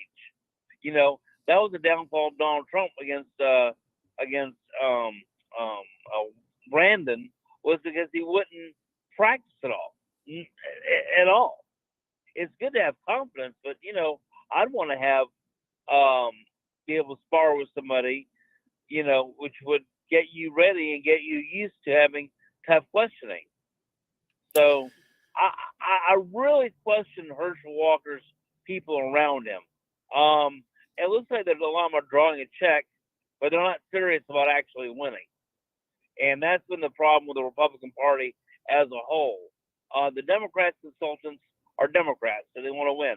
The Republicans want the paycheck. They don't really like their consultants, but they don't really like the voters at all.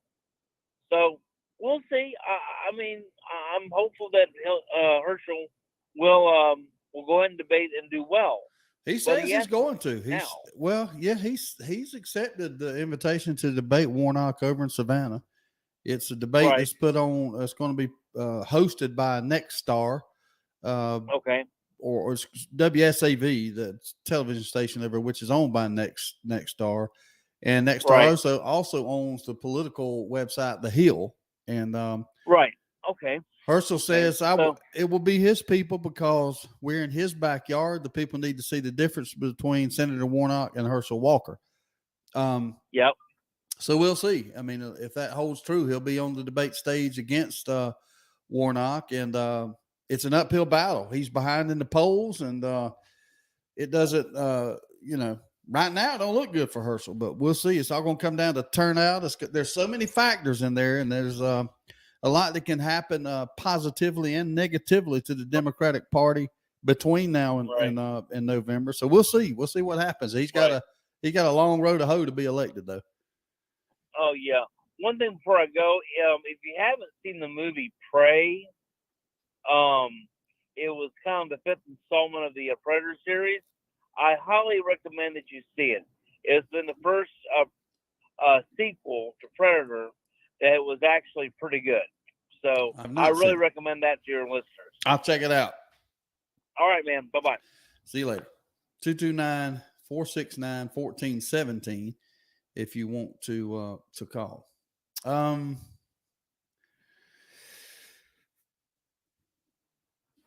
don't know. The election was won by Brian Kemp last time by 12 or 14,000 votes, wasn't it? Was that the difference? I'm gonna look that up real quick. Here, let me look at that. Let me Google it right quick. Kemp votes over Abrams. Let's see what I can pull up real quick. It's probably not the best search in the world, but it should pull it up. That's I don't know. Can somebody Google that for me real quick? Some of you guys that's on there. I guess I could do it real quick. Let me do it. Hold on a minute. How many votes did Kemp beat Abrams by? I ought to pull it up maybe. If it don't, I'll just move on. Okay, Kemp prevailed by 54,723 votes. Of course, that's not a lot of votes, out of the number that was cast. So here's my question. Does he win? Would you just tell me what you think? Does he win? And if he does he win by a larger margin or a slimmer margin? That's the question. Now I'll give you mine now. I'll tell you what I think. I think he wins if things go like I think they will. If they continue to go, the economy continues to go the way that it's going, I believe he wins. And I think he wins by a larger margin. Now, how much more? I don't know. It don't really matter. If it's more, it's more. But I believe he wins by more. If you look at Brian Kemp's record, specifically what he promised to do in the state of Georgia, what he was able to accomplish, and the fact that the Democrats nationally are being viewed as the reason the economy is not doing well, inflation, gas prices. Now, if things turn around and we get another, I think we won't get, let's see. Yeah, we should get another quarterly growth report before the election. If it goes down or stays the same or appears stagnant, if the housing market keeps sinking like it's doing right now, if interest rates keep rising right now, if unemployment claims filed keep rising as they did last week, we're going to see Kemp go in and win by larger margin. Now, many are out there saying, well, I don't think so because of the presidential election. Well, I'm just telling you from where I sit and from reading polls and hearing comments, reading emails, there's not as many people out there as you think that would upset the balance of that. I know you perceive that there are. I mean, I see that. I mean, I get, man, let me tell you, I get emailed these petitions and these, all this stuff. I get hammered with it. I don't know how else to say it, but it's loud. It always baffles me how loud something can be from a position of a small group. Take, for instance, the number of transformers in America. How loud is that? It's loud, but there's not very many transformers in the United States of America. There's just not, compared to the 330 million people population. But man, they're loud. So all the people who are just I don't know, man. I've been wanting to talk about this Dominion voting machine thing and analyze it. Is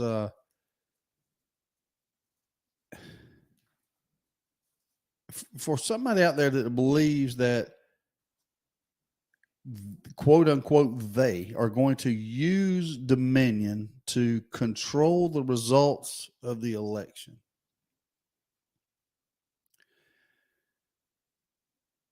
who's going to do it and who's going to use it to get the victory?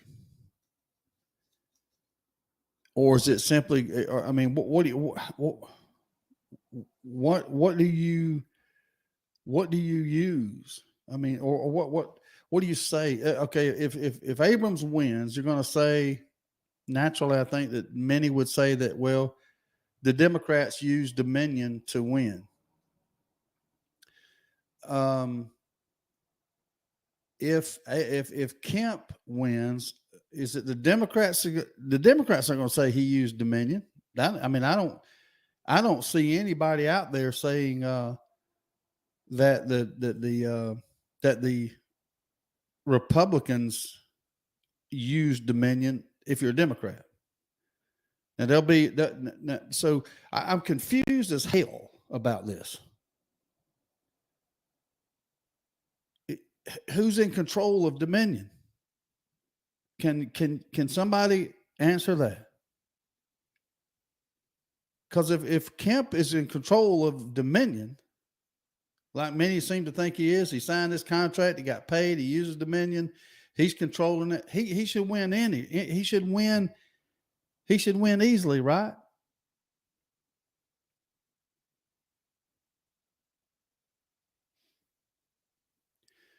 So I see this petition going around about getting rid of Dominion. I mean, who's using it to cheat? Does it come down to who's in control of it at the moment? Because right now, correct me if I'm wrong, Kemp and Raffensperger are in control of Dominion. Are they not? Or are they? Or do we have to wait and see the results before we can start that conversation? You get what I'm saying?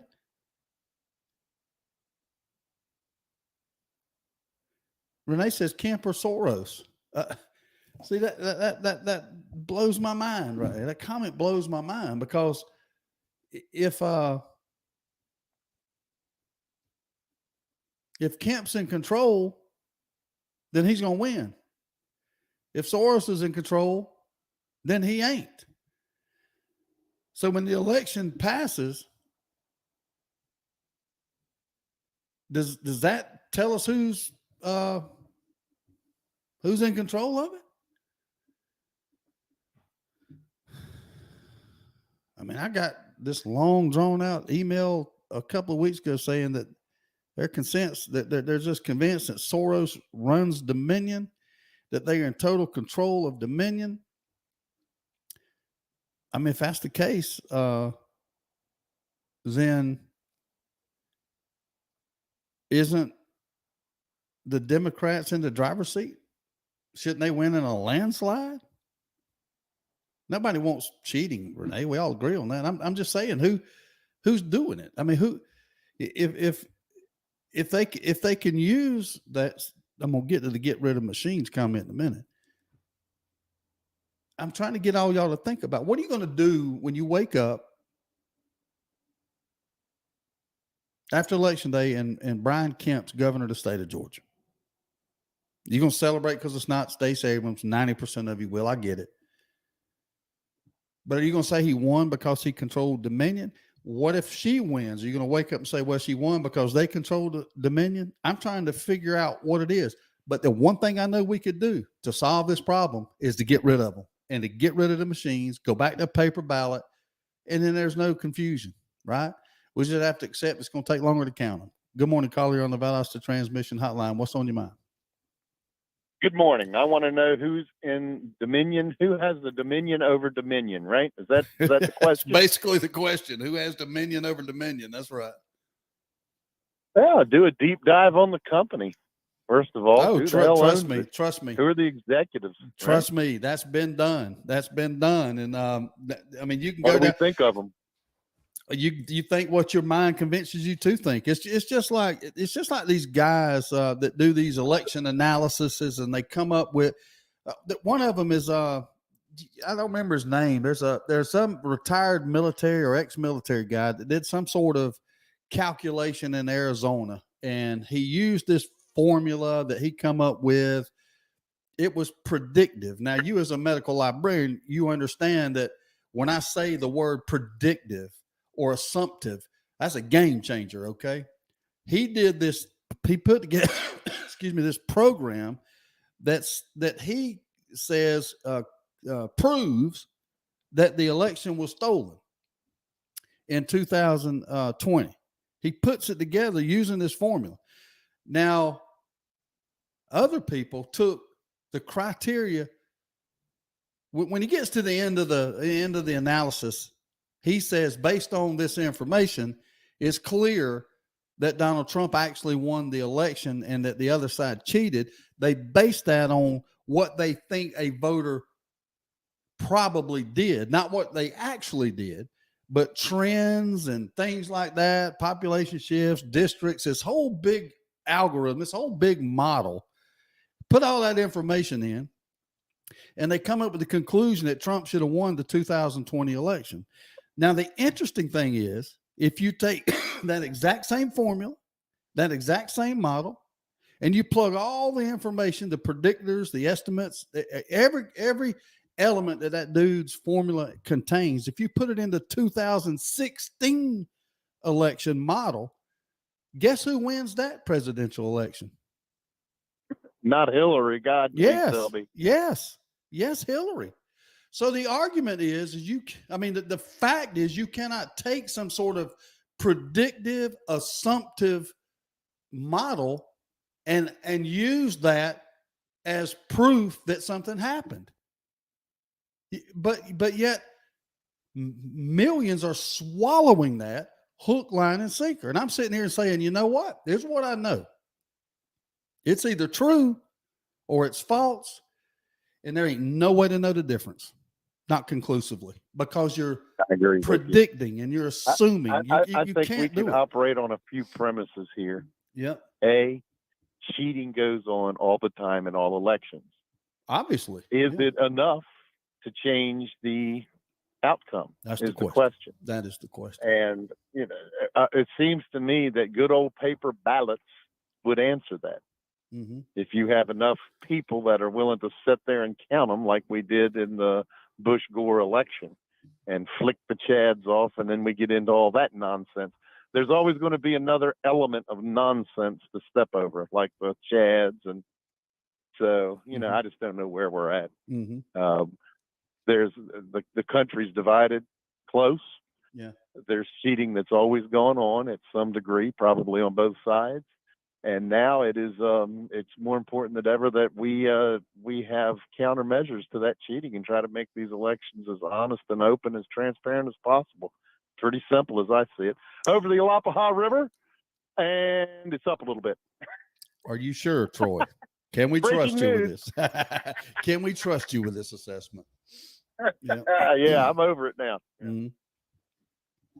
Yep. Unbelievable. Yeah, we'll have time to ponder that. Hey, I want to get on one real quick topic here before I get out of here. Man, I ate a triggerfish yesterday. I've never heard of it, never ate it. Yeah. A colleague took me to a fish house yesterday in Jacksonville, a great place, and I ate and recommended triggerfish. Have you ever eaten that, Steve? I have. I can't say that I ever eaten one. I've caught several. I don't know. I can't remember if I've eaten one or not, but I've caught several. Are they real colorful fish? No, not really. They're a gray, best I can remember, a grayish, darkish fish. I don't remember much color on one. I don't if I've got my fish right, but the first one I ever saw in my life was in 1985. We went on a deep sea fishing trip with the Lowndes High School baseball team, us, Coach George, Coach Kebler. We all went on the boat together.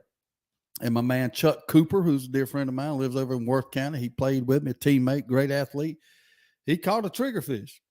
And that's the first one I ever laid my eyes on. And since then, I've caught several. I'm actually Googling a picture now of a triggerfish, see what it looks like. I Well, Googled. I thought there's- it looked like a darned angelfish or something. It was really colorful. Yeah, what I there's some pulled yellow. up. It shows some yellow and white on it. It's not a particularly bright fish. But then there's also a picture of one here that shows one that I remember more of. It's a gray. This is the one we caught. It's just totally gray and dark. And then there's another one over here that's got some yellow and white on it. So there may be a couple of different variations. Okay.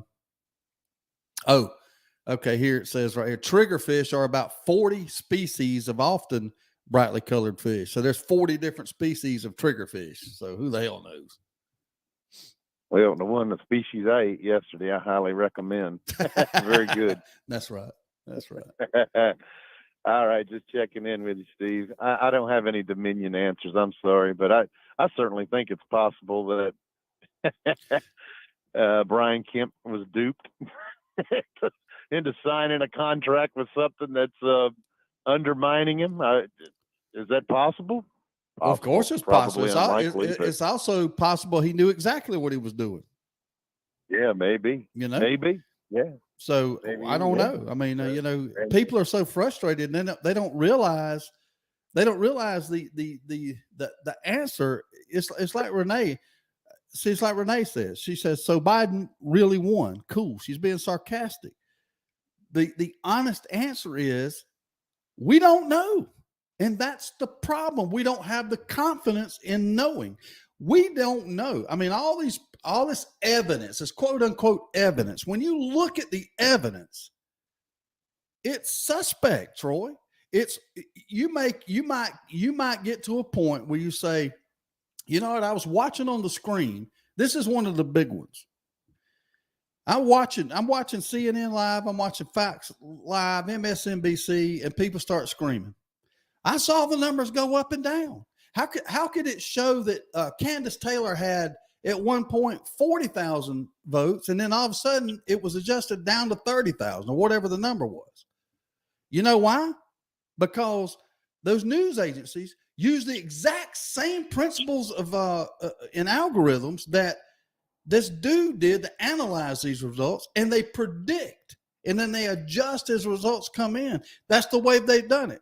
So for the past, God knows how many elections with this technology, the numbers have fluctuated. They fluctuated like crazy when Trump won. You saw the same damn, well, let me just say this. Nobody listening to this show saw it because they're on the right.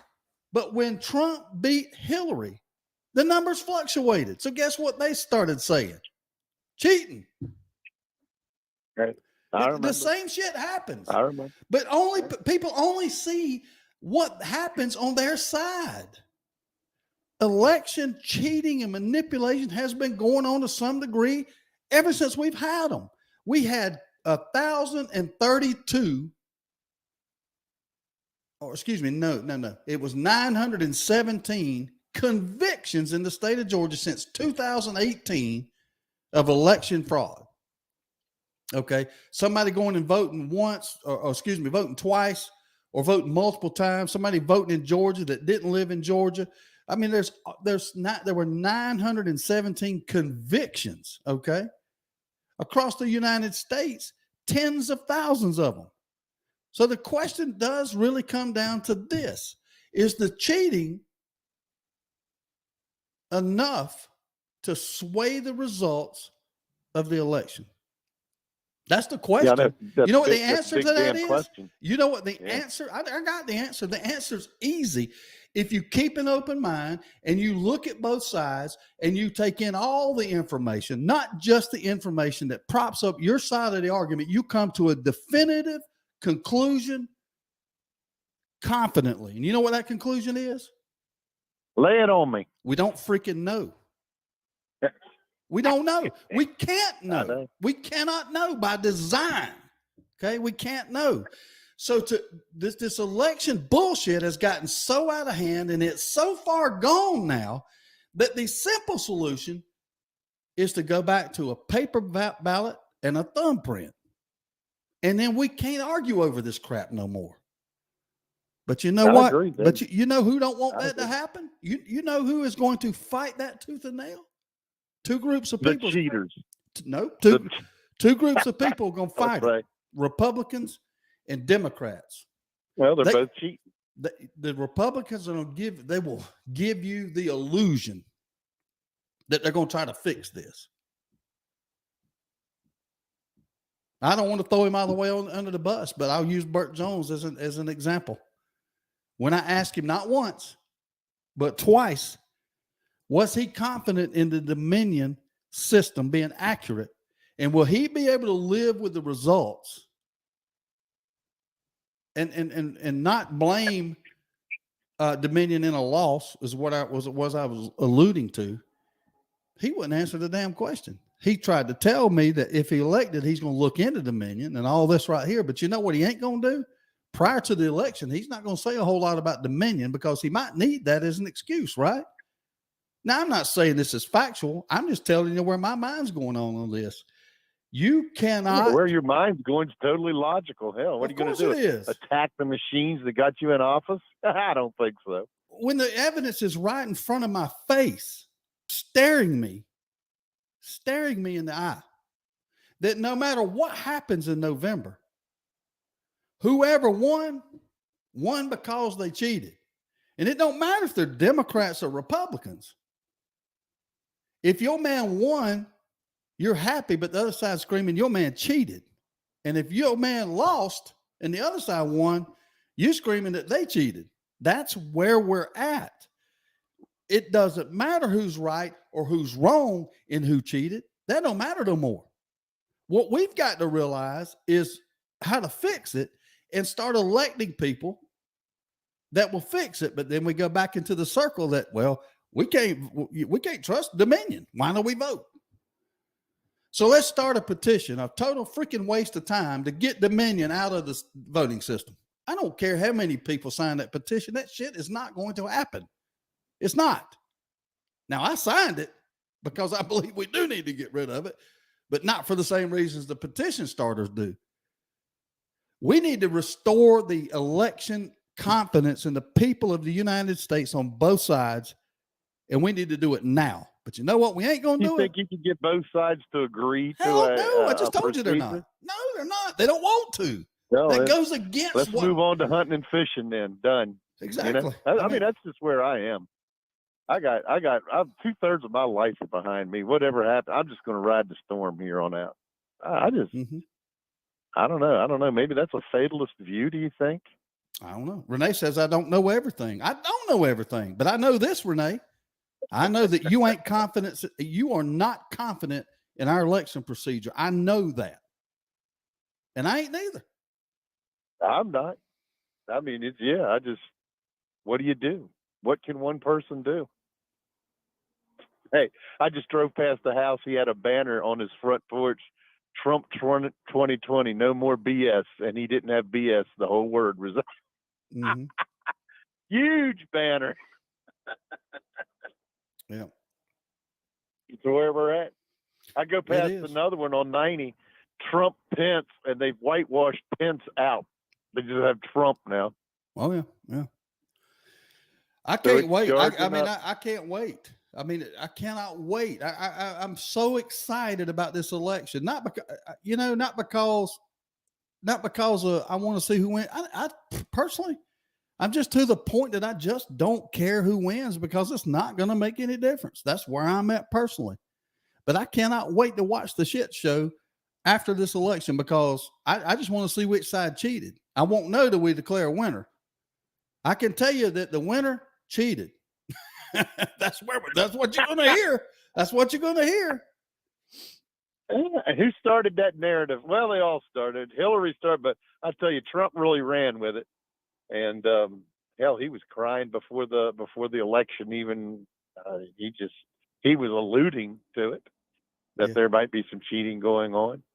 He remember how many times did that Wallace character on Fox News ask him, "Will you recognize the results?" Oh, they ain't if going to do you that. lose? They ain't going to do And that. he wouldn't answer. No, they're not going to do that.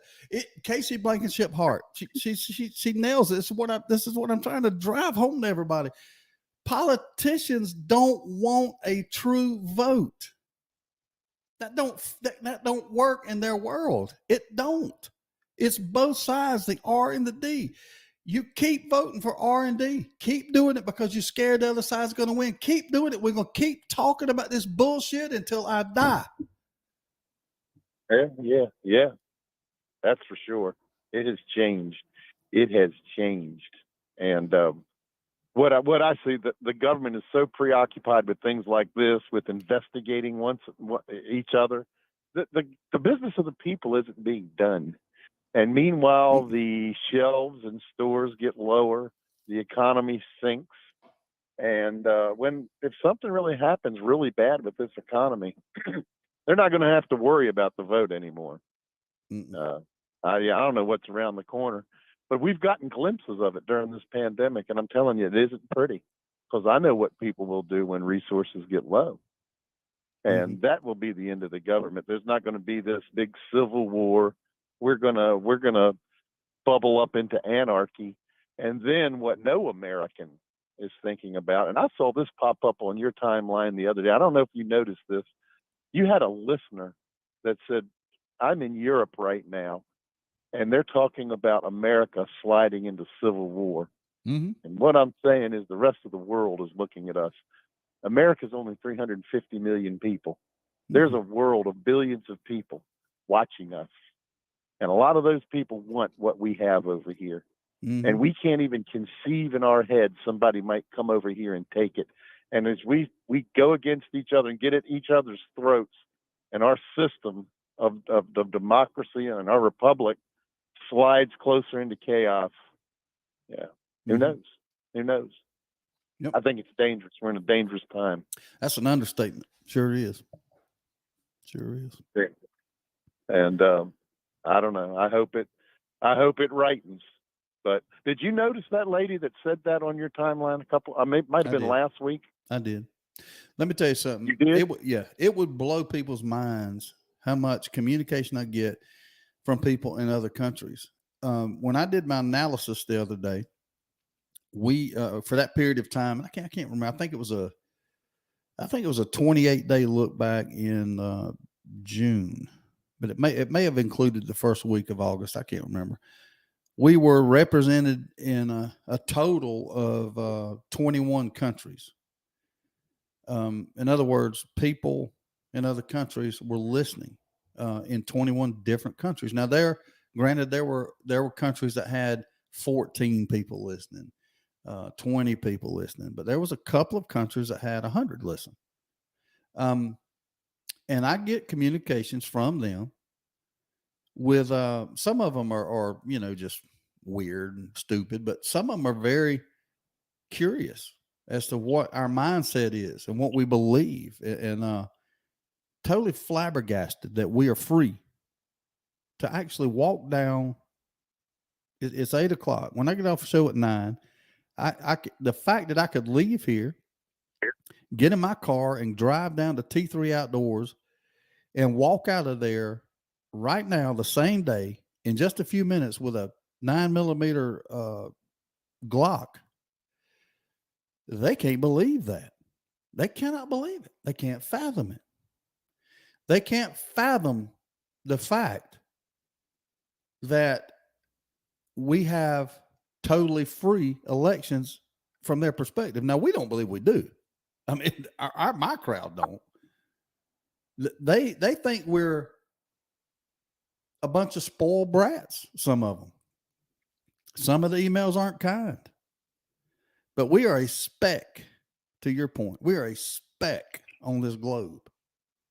We're not the only ones here. There's some out there. I have a friend from Uganda who literally is trying everything he can to get over here. He loves the ideal of America. He loves it. He wants out of the squalor he's in over there. And he's trying to figure out how to get here. He makes, a few dollars a week, and he literally is saving everything he can to get over here somehow. And yet we're here. It's almost like we're squandering what we have. We're letting it slip away. You're right. I believe that. I believe, and I don't believe most Americans understand geopolitics and how the rest of the world is looking at the owners of the biggest nuclear arsenal on the planet. And will the rest of the globe sit by passively as we fall into chaos? Ask yourself that question. I think the answer is pretty obvious. Somebody's coming, aren't they? Well, I don't know, Troy. I don't know. I know this. Just reading these comments, we're so we've got to restore what, you know, the buzzword is election integrity. I believe that it's election confidence, which goes to integrity. I get it, but we're just not confident. We you know, we sit here and say they cheat, but yet we still vote. So there's some level of confidence there that makes us actually go vote, or do we do it just out of sheer responsibility? Is that what tugs us as Americans to go vote? I mean, it looks to me, I'd have to pull the numbers, but and here you go again. I'll say this, and somebody will put on there, well, you know, those numbers aren't real. They're inflated because that many people didn't really vote. But I think the trend is that more people are going and casting a vote. But that may not be right. I think but what amazes me is people like John Ford, as engaged as he is politically, and as anxious as he is to get his voice out there, the one exercise of power that he has that can make a difference, he doesn't do. And he's millions. Mm-hmm. And I don't understand that. And I had a political science professor in college that used to say, thank God all the unwashed masses don't vote. It would be chaos. Let me tell you this. I'm afraid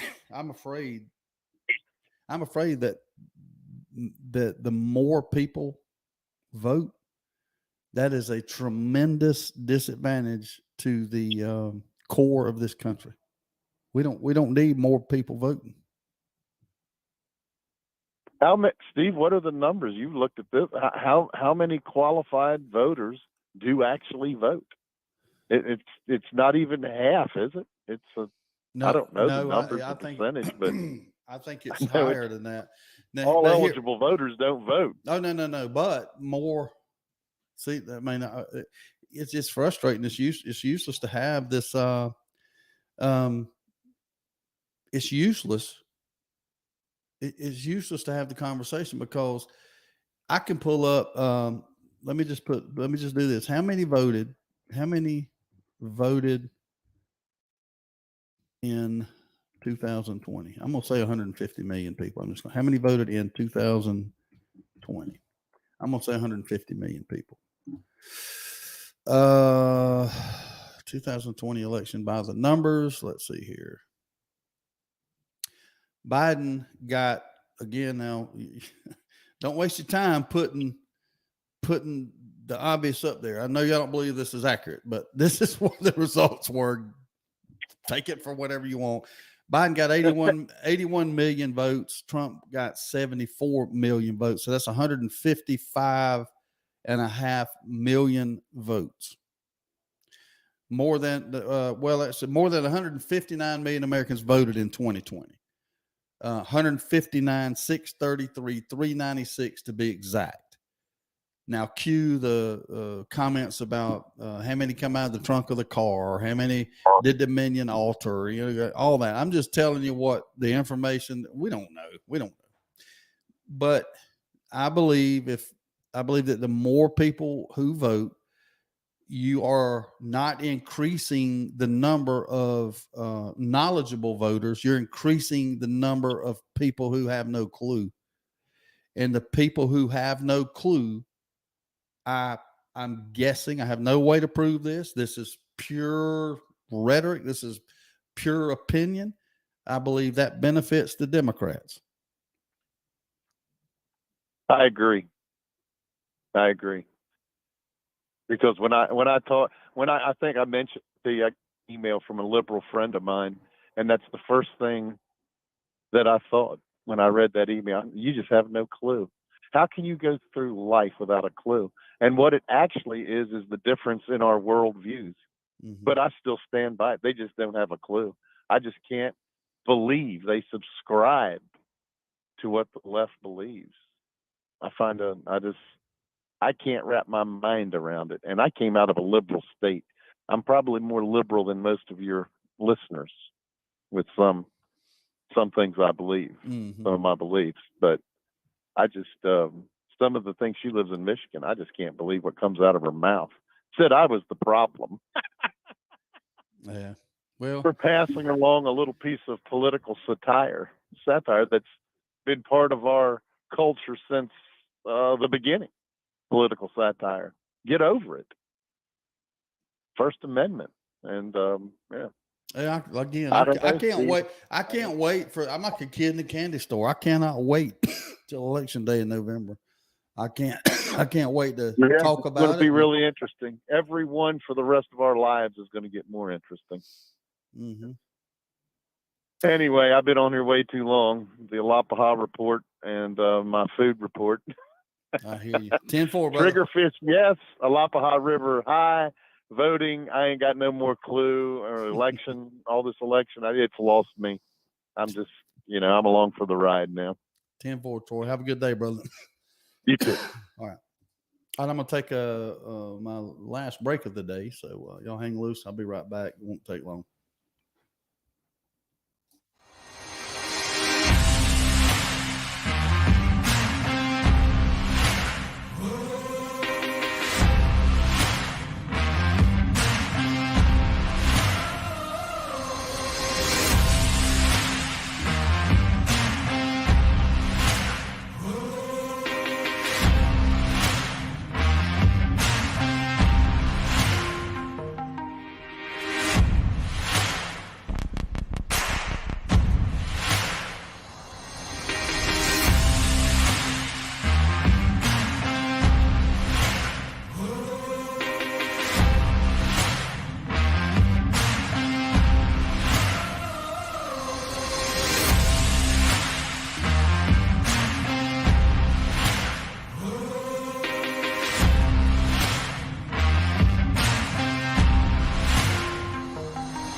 Wide awake now? We're honored and humbled to share this time with you each and every day. Please consider liking, sharing, and spreading the word by telling others to tune in. Send them to freedomnetworks.com and they can choose their favorite way to enjoy the show. For now, back to Freedom with Steve Nichols. Go get them, Steve. All right, back on Freedom with Steve Nichols, 229-469-1417. There are some things that we can do. People say, well, what do we do? What do we do? Renee pointed something out, and I saw this in some news I was reading a couple of weeks ago in Arizona, where of course Liz Cheney is running. I think it's Arizona, but anyway, Renee says, did you know they're having parties around drop boxes now in Arizona? People getting together to make sure no one cheats at drop boxes. We can have people watching. You can monitor these drop boxes. You're not going to get it all. I mean, you don't know what they're putting in the box. If you see somebody coming up and putting a ballot in the box, you can monitor it all you want, but you don't know what's in the envelope. You can't legally look at it, ask them questions and this, that, and the other, but just showing up and being present, that's a deterrent to some extent, right? I mean, if you see a guy drop a ballot in the box and then 2 hours later he comes and drops another one, then, I don't know. Do you video it? Who do you tell? But I mean, there are ways to do that. There are things, that can happen, to help with it.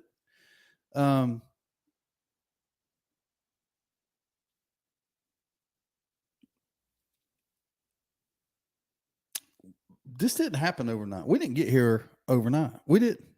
This ball was rolled decades ago, before we were even born. I mean, some of this stuff. It just happened. Subtle things were put into motion that steered us down a road that we didn't recognize, and now we know. We don't know who we can trust. We don't know what we can trust. Aaron Spike says, I have a question. Just how bad does anybody on here want freedom? Or how many truly understand what it means to be free? Oops, that's 2 questions. You'll say what you want, but aren't willing to actually go fight for it. You cannot fight the beast at the ballot box. That's what Aaron says. I'll be honest with you. I don't know that anybody walking and breathing, including me and you, Aaron, knows what it means to be free. I think we do, and I think we got a good idea. But I say that because you and I, Aaron, we've never lived free. We've never experienced it. Now, people's going to push back on that and say, what do you mean you're not free? You're free. There's elements that we have that are free. I'm free to leave here and go through the T3 and buy that gun. But you know what I'm not free to do? Buy it without a permit or buy it without a background check. I'm not free to take it wherever I want to take it. But there was a time in this country where you were free to do those things. So we've never really experienced freedom. But I think we can imagine it. I think some of us understand it more than others. I don't think many are willing to die for it. I am. I'm telling you, I made that decision that there are certain circumstances that I am willing, or certain situations, I should say, not circumstances, certain situations I might find myself in that I am willing to die in the name of freedom.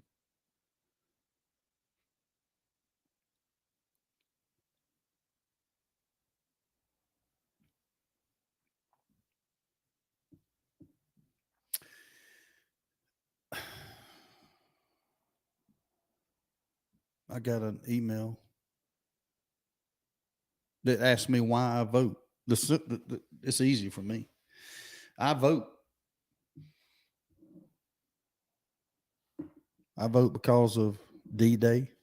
I vote because of Vietnam. I vote because of Desert Storm. I vote because Eric Christensen is deployed right now. I vote because Ellen Odom's son is deployed right now. I vote because Mike Chancey's son Colton is deployed right now. I vote because there are people out there defending me in the name of freedom and preserving my rights, of which one is voting. I vote because I have rights left.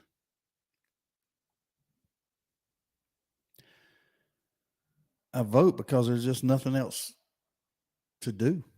No other way to really fight it that makes any sense. So I'm going to keep on voting. We've got to figure out a way to hold people accountable. We do not do that. We just don't do it. We vote. We get our people in there. They let us down, and we don't hold them accountable. Example, Obamacare. Vote for me, and we will remove and get rid of it. But at best, once you get me into the primary where now I'm against the Democrat, if you'll vote for me, I'll remove it and I'll replace it with something else. And then we elect them and they can't do anything. They can't replace it. They can't remove it. They can't do anything. And you know what we'll do to reward them? We'll vote them in again. Good morning, caller. You are on the Valdosta Transmission Hotline. What's on your mind? morning, Steve. I can't wait to get to the voting booth. I hear To you. vote for that R. I know. I feel your pain. We laugh about it, but that's what we're going to do, ain't it, I Sandy? know. That's what we're going to do. We are. We doggone skippy we are, because we ain't gonna let Stacey Abrams in there. No, Over our dead body. no. We cannot let the other side win. We got to get our person in there so that we can bitch about the next 4 years of not doing what they told us they'd do. Well, you know what, Steve? What this country needs is a good old dose of what we're getting right now. Is a bunch of heartache and a bunch of problems and a bunch of having to back down off of our materialistic ways and having to start looking at what is truly important to us. And see, we can't do that as long as we're living in the high life and our taxes are real low and we can go out there and buy that $70,000 vehicle, which I can't do that. We just got it too good in this country, and like that young man in Uganda, he is absolutely correct. We are a bunch of spoiled people in this country. We don't appreciate the little things that we have. We're always striving to have more and cannot be content in this country with what we got and what God's blessed us with. I mean, our churches are drying up. I go to 3 different churches all the time. And you know what's in the church? Older people. People 60 years old. That's a good point. That's a good point. Churches right now. Yep. There's no young people in church anymore, hardly. That's now, right. The one in Madonna is pretty good with the young people, but the other 2 churches I go to, you can't find a young person hardly, maybe 2 or 3. And that's only because they come with their parents. Thank God for the parents. But you cannot. Now, you can go down there to the First Baptist Church, and you got the pool tables, you got, it looks like a game room that we used to go to out in the world. And they're walking out of there, and they just as dead as somebody who's never walked in church. That's where our problem lies. We are not bringing our children and ourselves back into church and living under the admonition of God and learning how to go out and run for these offices. Stop waiting for somebody else to do it. We do it. Yeah. We run for the school board. We run for the local council office. We run for mayor. We run for governor. We run for state office. Yeah. Why do we have to wait for everybody else to do it? Why do we allow sit back and say, well, nothing's going to change?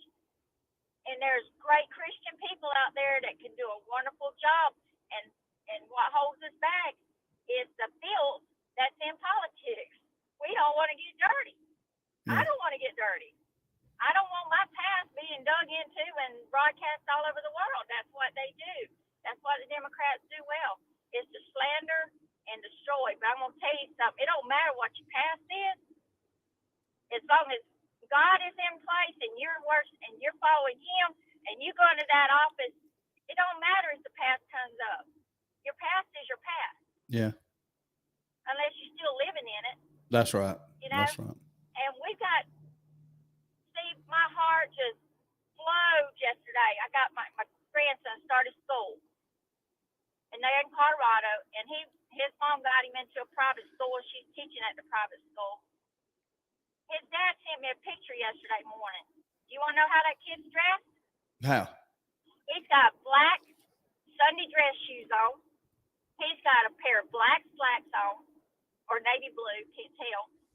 A nice button-down blue chambray shirt, business looking, and got his little glasses on. His hair is combed, and he has to wear that one uniform on Mondays only at that school. Now the rest of the week they wear polos and the khaki shorts or pants. Right. There. But they are teaching these kids, you're not going to go to that school and find a boy in a girl's bathroom or a girl in a boy's bathroom. You're not going to have a teacher ask them, well, what's your favorite pronoun today? What do you want to call? Be called he, him, or her, she. They, them. And this is what we need more in our schools. Kids to walk in there with the proper clothes on. And I know a lot of kids can't afford it. That's where we need to step up and help kids and families. But these kids need to learn what it means to have a lot of self-respect respect for themselves, and you can tell when a kid doesn't have a lot of respect for themselves. They walk around there, and it ain't about race. It's all kids. Yeah. You know, it's how they dress these days. They got pants with holes missing out of them in the thighs. I mean, there's very little jeans on these girls. What are they thinking? Man, if I got a tear in my jeans back when I was their age, I was made fun of. You a poor kid. You know, now they wear them and they ain't no pants too. But anyways, what I'm saying, what I'm trying to get to, it's up to us to decide who we want leading us and start bringing up an army of people who are willing to step out there and get in the mud and stay faithful, stay, you know, godly or whatever. Don't stoop to their level, and we're going to have to change the minds of the people in the town. Mm-hmm. We can't keep sitting back and expect that some of these people that don't even know what's going on, don't know anything about history,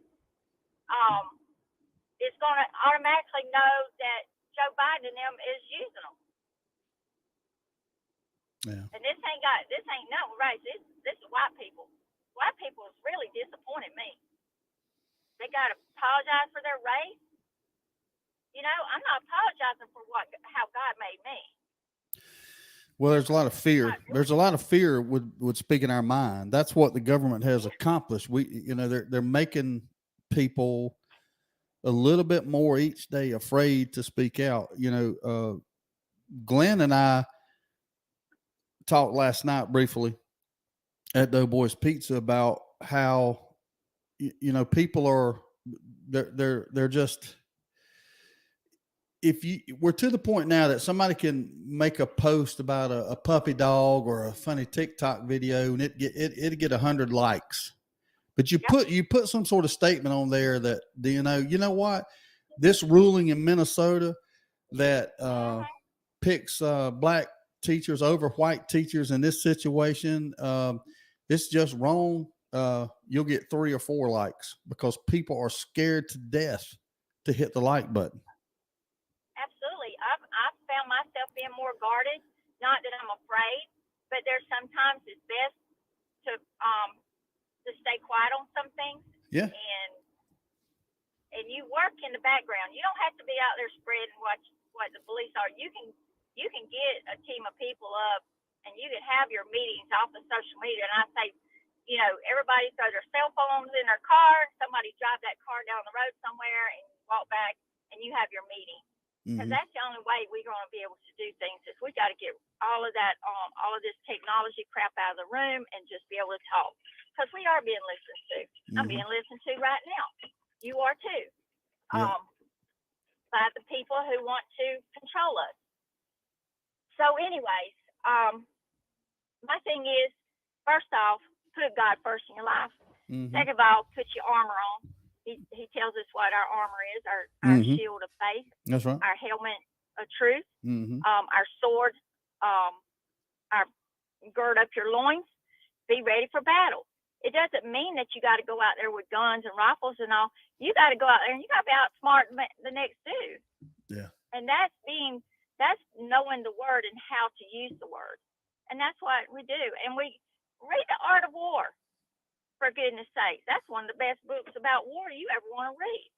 You know, just start doing something. Get out and talk to other people. Walk into the grocery store and, you know, just start talking about things and to other people. I'm going to tell you, a lot of times people stand there and they listen. You don't realize they're standing there listening, but they're listening. And if you got your facts straight and you know what you're saying and be confident in what you're saying, you can get the point across. Yeah. And you can get people to start not to believe in what you say, but to question and to research. And people, we lack research today. Man, I sit on there, and if a reel is more than 20 seconds long, I'm ready to move on to the next one. See, that's how it's mind control. We don't read anymore. My vocabulary has went in the toilet because I don't read books. I'd rather sit there and listen to somebody talk on the radio or somebody talk on TV and to tell me, instead of me going and buying the books and sitting down and reading them myself and researching for myself, and none of us trust Google to give us the correct data. Go to DuckDuckGo for your browser. For y'all that don't know, it's unbiased and it doesn't have a political agenda. But we have dumbed ourselves down, and we have. We That's have. where our problem is. We have. You're right. Good stuff. Yeah.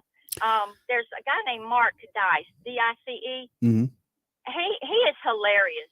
He goes to these school board meetings dressed up as an LBGT person, and he goes for that school board, and before you know it, they're dumbfounded. They don't know how to take this man. And he gets out on the beaches and he asks young people about 4th of July. They can't answer you. No. They don't know the answers, and these people vote. Mm-hmm. There's our problem right there. So we can sit here and we can talk about it, Steve, and I appreciate, our platform that we have. Mm-hmm. Is very informative, but we are spinning our wheels until people start getting educated. Well, you're right. I just don't know how. I don't know how we do it. I think the people that listen to this show, for the most part, we may not all agree with every single thing, but we try. We're informed. We're trying to educate ourselves. We try. We seek information, but what we've got to do is try to find out how do I go out and try to find that person that doesn't know that doesn't know what July 4th or Independence Day is and what it stands for, and educate them and influence them to the point that they study it and that they get into it and they become someone who seeks out information rather than just walking around oblivious to things. How do we do that? That's all I know. Well, I don't know if it'll work. One of the things I've tried to do personally is to create a website that has a bunch of different stuff on there that maybe someone not really into politics, but they hear that there's a guy on here doing a show about bass fishing, specifically bass fishing at night. They want to check that out. And to get there, you got to go through the page, and they see political shows. They see opinion pieces by Dr. Price. They see maybe a comment Larry made or I made or Sarge made or David Penny made. And pretty soon we get them in there. It's not going to get a whole bunch of people like that, but I don't know what else to do. I'm trying. I think we just got to find creative ways to get people interested in this country. We've got very intelligent people listening to this show. I mean, there's gifted people. Renee's got her photos and she shares things, and she educates me. Mm-hmm. And she wonders what she can do. She's a great photographer. She's getting great at it. Absolutely. And to make freedom pictures and all, but we've got to start somewhere, and it's going to take getting out into the neighborhoods that we don't want to go into personally, mm-hmm. And start talking to them. But the thing is you grab one person and you find that person that will articulate to others and of what they're going through or what their community is or whatever.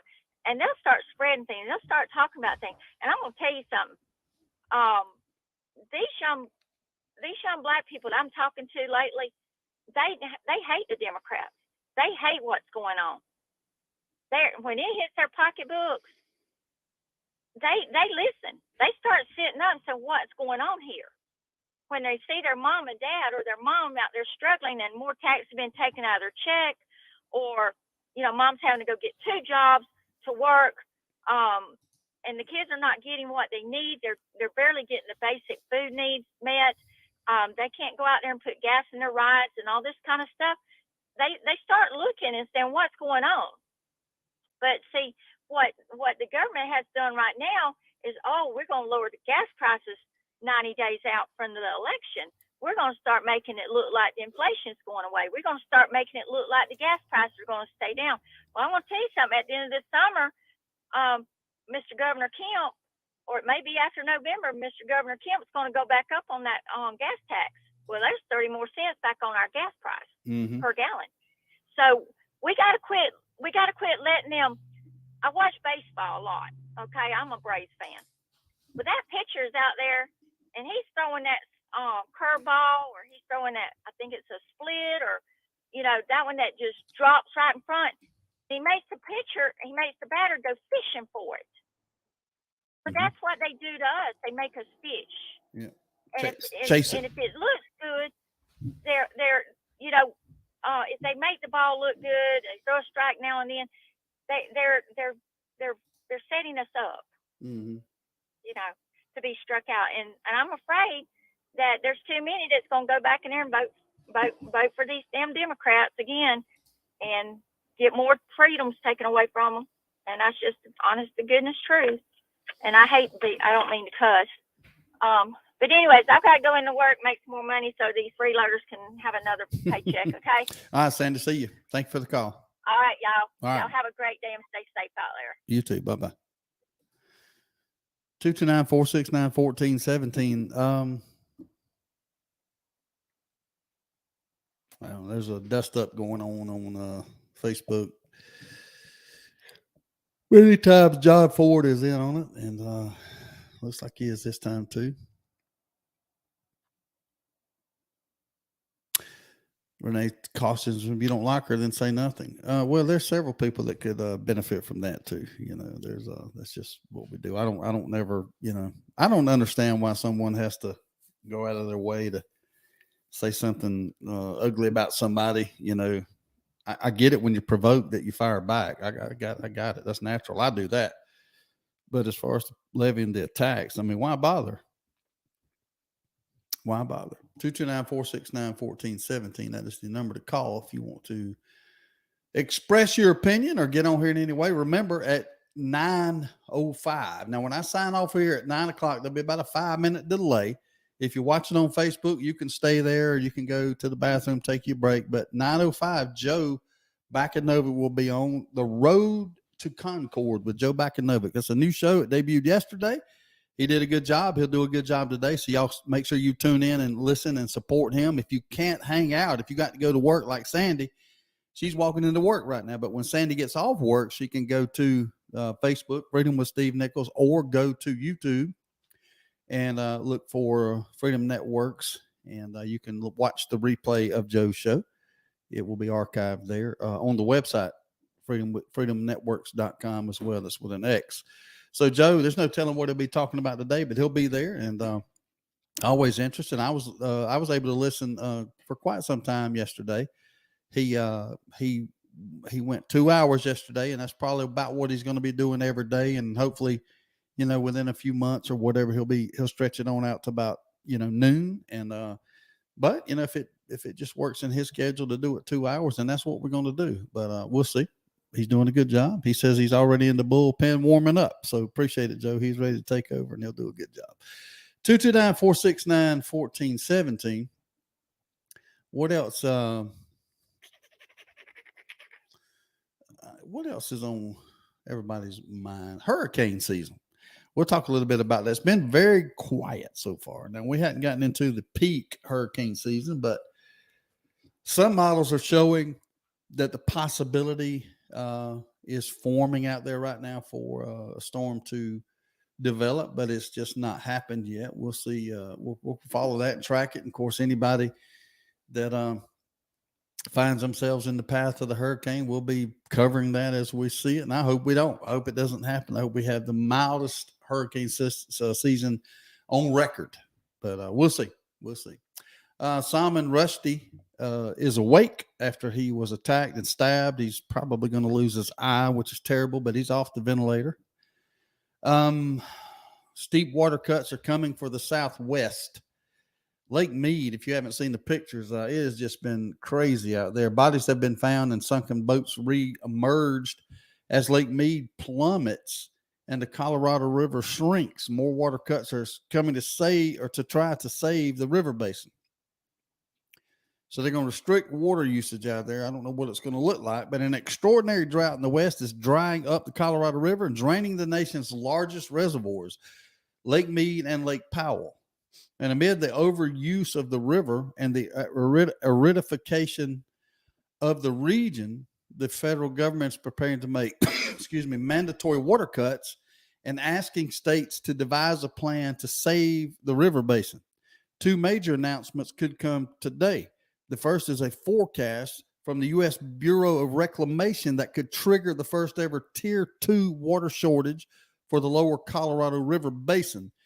The second is the Bureau's next step in its demand that the 7 states in the river basin come up with a way to voluntarily cut up to 25% of the water usage on the federal, or the federal government will do it for them. It was just a year ago the Department of Interior declared the first shortage a Tier 1, but the past 12 months did not bring enough rain and snow. A report from 12 months, a report from July shows Lake Mead, which the agency uses to determine shortage conditions, is hovering around 1,040 feet above sea level after having dropped 10 feet in just 2 dry months. The reservoir is at just 27% of its capacity. Whew. Tuesday's report is all but certain to show Lake Mead will be below 1,050 feet come January, the threshold required to declare a Tier 2 shortage beginning in 2023. The question is how far below that threshold it will be.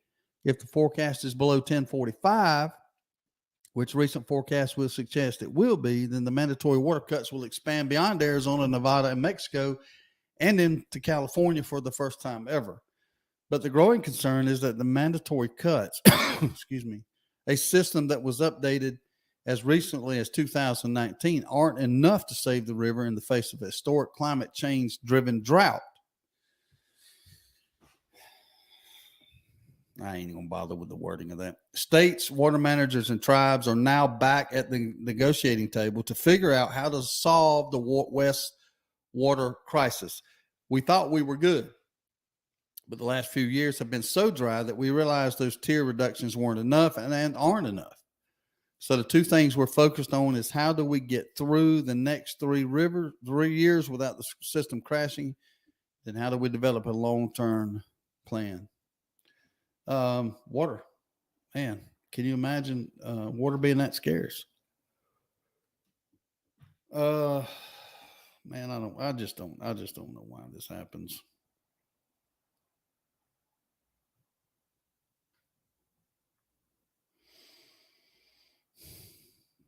Why, John? I just don't know, man.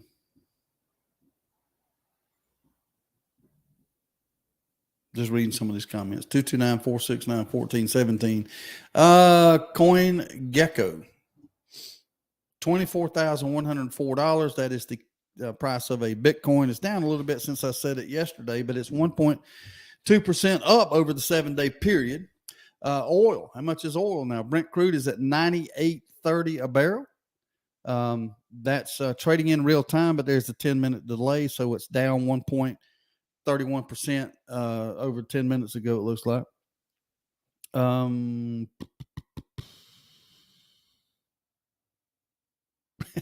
Water problem. It sounds like a job for Water Jug. A water jug. Take a big water jug to solve that problem right there. All right, U.S. Debt, $30,651 billion. And picky poison. Republicans and Democrats are adding to that at a catastrophic, alarming rate. Because, Steve, I love triggering your cult followers. You're a cult follower too. You're here every day. So appreciate you listening, John. There's a difference between triggering somebody and just being downright rude and mean. And it's just terrible that you stoop to that level. It's terrible that you don't have enough self-control to refrain from that level. And that's just sad to me. That's just sad. I've had good conversations with you in the past, but you always devolve into this. It never stops. At least 2 injured in an explosion at Crimea ammunition depot. Russian troops in South Ukraine squeezed as Kiev ramps up strikes. Grinder's defense team appeals the verdict sentencing of her 9-year drug smuggling. They're still working on talks and negotiations about a prisoner swap. Some of the ones that that they've talked about have been reported in the news, and we'll see what happens there.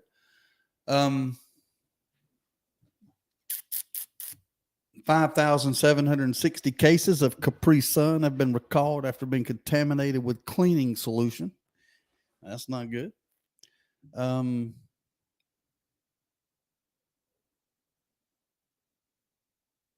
Why calling monkeypox an STD is more than just a label? I have no idea. I didn't know it was called an STD, so that's new to me.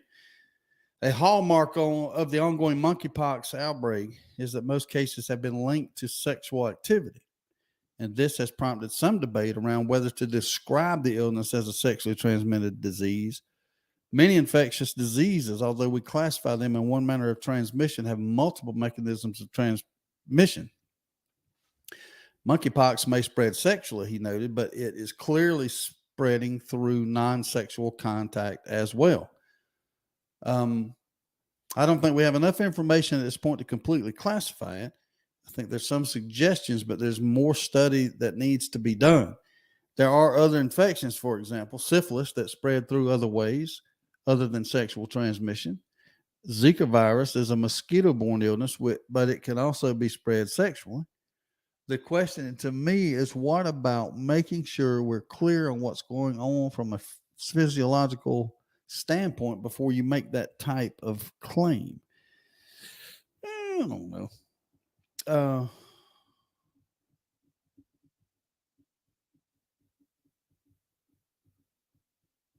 Yeah, trying to read along with y'all. We got about 16 minutes left. Y'all want to squeeze a phone call in, feel welcome to do so. Appreciate all the comments, all the people tuning in this morning. Does an old boy's heart good to see y'all here with me. Millions of baby swings and rockers have been recalled over asphyxiation risks. FIFA suspends India's FA because of undue influence. Read that if you want. 6 things to watch in Wyoming and Alaska elections. Let's see what CNN says about the 6 things to watch. Cheney is the last of the impeachment 10 to face voters. Most of the 10 House Republicans who voted to impeach Trump following the insurrection are not returning to Congress next year.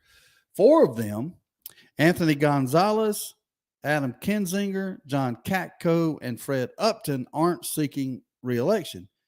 3 of them, Jamie Herrera Butler, Peter Meyer, and Tom Rice, lost their primaries earlier this summer. The only 2 who have survived, David Valadao and Dan Newhouse of Washington, said or did so in part because their states hold all party primaries where the top 2 vote getters advanced to November. That leaves Cheney as the last of the 10. Trump endorsed Hageman, a lawyer and former Republican National Committee member who has embraced his falsehoods about election fraud, as well as hammered Cheney for her focus on the former president. To pull off what would be a stunning victory, Cheney is relying in part on support from the Democratic and independent voters who once opposed her. Her campaign sent information to those voters on how to change their party registration to vote in Tuesday's GOP contest. If, as recent polls suggest, Hageman defeats Cheney on Tuesday, the question becomes, what are Cheney's next moves? As one of the 2 Republicans on the House Select Committee, the 3-term Congresswoman is poised to play a crucial role in the coming months in the investigation into the insurrection and its causes. Cheney would not discuss her future, but she said she will do whatever's necessary to keep Trump from becoming the GOP nominee. She said she intends to be a big part of making sure that we protect the nation. Murkowski's first round versus Trump-backed challenger. Trump has also set his sights on Alaska Senator Lisa Murkowski, the only one of the 7 GOP senators who voted to convict Trump during his second impeachment trial, who is up for re-election this year. Trump is backing former Alaska Department of Administration Commissioner Kelly Tshibaka. He traveled to Alaska to hold a rally for her. However, Alaska's unusual nonpartisan primary system, the top 4 finishers, regardless of party, advanced to the general, which means that both Murkowski and Shabaka are all but certain to advance. Retired educator Patricia Chesbro, who is endorsed by Alaska's Democratic Party, is also widely expected to advance. The fourth spot is a jump ball with 16 other candidates in the race. Murkowski's family has held her Senate seat for more than 4 decades. Wow, that's a long time. Get her out of there. Alaska is holding a special election Tuesday to fill the remaining months of the term of the late Don Young, the Republican who represented Alaska in the House for 49 years until his death in March.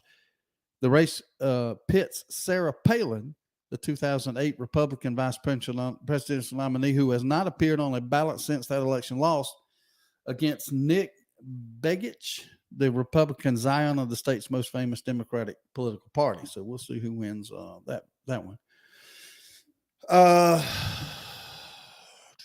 2 former governors square off in Alaska. You can read that too. What else? Walmart.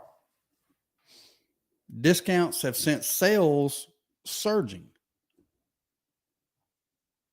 Walmart on Tuesday offered a much rosier picture for consumer spending than it had forecast just a month earlier, as the company's steep discounts led customers to shop more at stores. Sales were up 9%, excluding the impact of the change in exchange rates last quarter. Walmart recently announced it would cut prices on some non-essential goods, such as clothing and some big-ticket items. These are the things that make getting an accurate picture of what's going on hard. If you have a sale, numbers are going to go up. But the question is those numbers going up, is some sort of measure in the overall scheme of things? How does it fit into the equation? Do you just make a side note of it? Kind of like hitting a home run, finding out you were on steroids. You still hit the home run. It went 380 feet. If you hadn't been on steroids, it might have only went 360 feet. But the fact is, it still went over the fence, right? So how do you put this into perspective in the economy? Well, it takes somebody spinning it to their advantage. You follow me? I mean, it is what it is.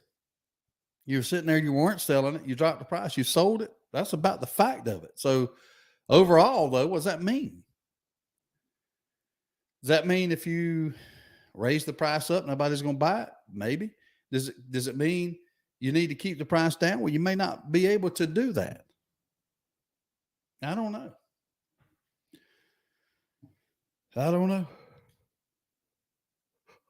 Oh, man. I'm having a hard time staying awake this morning. Or not staying awake, but keeping from yawning, I guess. Legendary college basketball coach Pete Carril,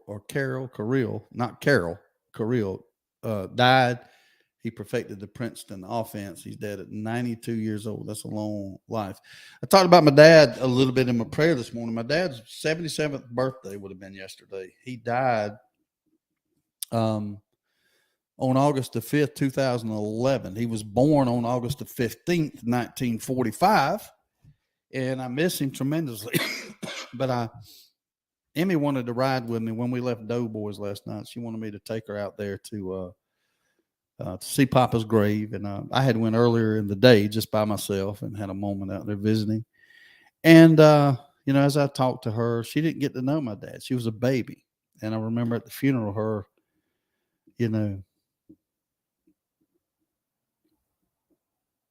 her walking around, as I spoke at the funeral, and Charlie was young, too young. Charlie was 4. Emmy was about 1 and something, year and something. And, when you're sitting there at a funeral, you want to try to keep the kids from, from making too much noise or just walking around or whatever. And family was seated in the section that you normally would be seated in. And on the front row was the closest family: my mother, my brother, my wife, and our children, my brother's wife and his children, and my mom. And then in the next row, brothers and sisters and things and such. And I'll never forget this. And I'm not 100% sure who really made the comment, but I think I do. I think I remember correctly, but I was so, thinking about it and just down and, trying to think, well, what words am I going to say? And, we had preacher, Brother Gordon from the church, say a few words. And I went up there to speak. And when I got up, I couldn't help but notice Charlie and Emmy, we're kind of getting up. And at that time, I think Billy was trying to figure out, well, how do I keep them in their seats without making a scene? And this person that I know, he just kind of made the statement, just let them be, let them go. That's what my dad would have wanted. And I don't know why I'm telling this story. There's no real point to it. It's just, sometimes I think that we get too hung up on constraint, and that maybe we should take a little time to be more free. Be more free with our opinions. Be more free with our love. Be more free with how we care and how we love, without worrying about what someone would think about how we go about doing it. Let it be pure of heart and let it be free. And I think you don't go wrong with it. And as the years have went by, you don't ever miss someone any less. You just deal with it. You just process it a little bit differently. And I just ponder it and I think about things. But my original point before I got before I derailed myself, I looked at the grave slabs and the headstones of my family members that went before me. And my grandmother lived a long, long life. She lived into her 90s. My grandfather died early. He died on December the 6th of 1976, which would have been about 11 days prior to my 10th birthday. So I was 9 years old. And I told Emmy that, Emmy's Emmy will be 13 on October the 19th. And we just had a discussion. Well, who in our family actually knew my grandfather, my dad's dad? And she named, of course, she started realizing, well, Charlie didn't know him. Madison, Morgan, his cousins, none of them knew him. And she started realizing that when my grandfather passed on December 6th of 76, I was 9 years old, which right now she's 3 years older than that at 12. And I think the perspective started hitting her. And she looked at that stone and said, she looked at his birth date, and I can't remember the day that he was born, but she did the math. Saw her take her phone out. And she did the math, and she realized that my grandfather died at 55 years old.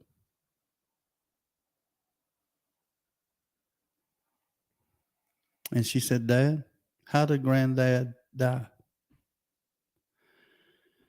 And I said, he had a heart attack.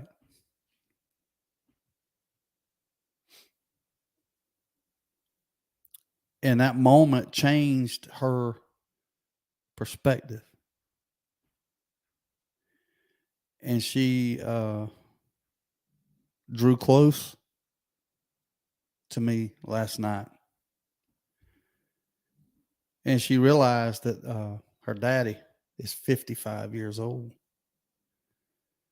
And I think in that moment, she realized that life is indeed precious and that we don't have the promise of tomorrow. It's not a sad thing to me. I think it was completely and utterly beautiful that she went through that process of figuring that out. And it just made me think, kind of redirected me and made me think of the things that I've got going on in my life. And what if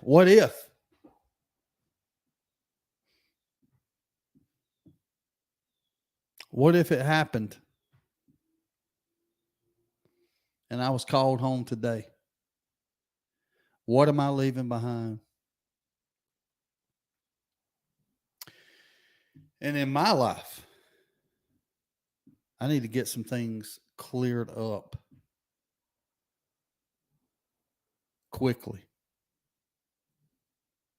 so that if I were to be called home today, I don't have unfinished business here. And I got it right now. A lot of it. And yesterday's kind of inspired me. I don't think I'll be able to move much faster, but I am moving with more resolve and more will, and with my feet dug in a little harder.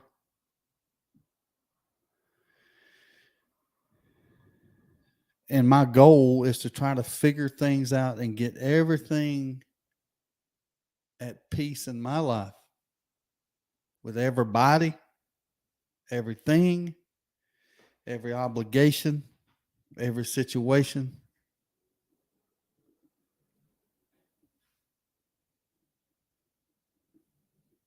I got to get that done sooner rather than later, and I pray that I get enough time to get it done, because right now ain't the time. Right now is not the time to be leaving. We all want to see our daughter. We all want to walk our daughter down the aisle at her marriage. We want to see her high school graduation, her college graduation. We want to see our sons marry. We want to be around for grandchildren.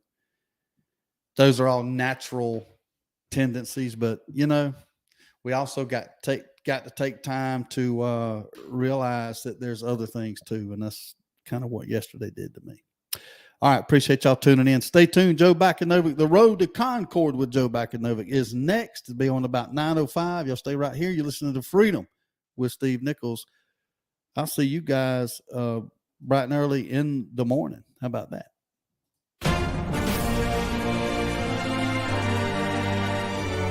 We at Freedom with Steve Nichols want to thank each and every one of you for listening.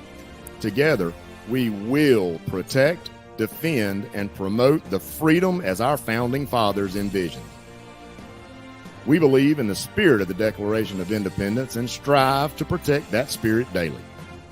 Please thank and utilize the goods and services of our sponsors and advertisers every chance you get. For now, we bid you farewell. Have a great day.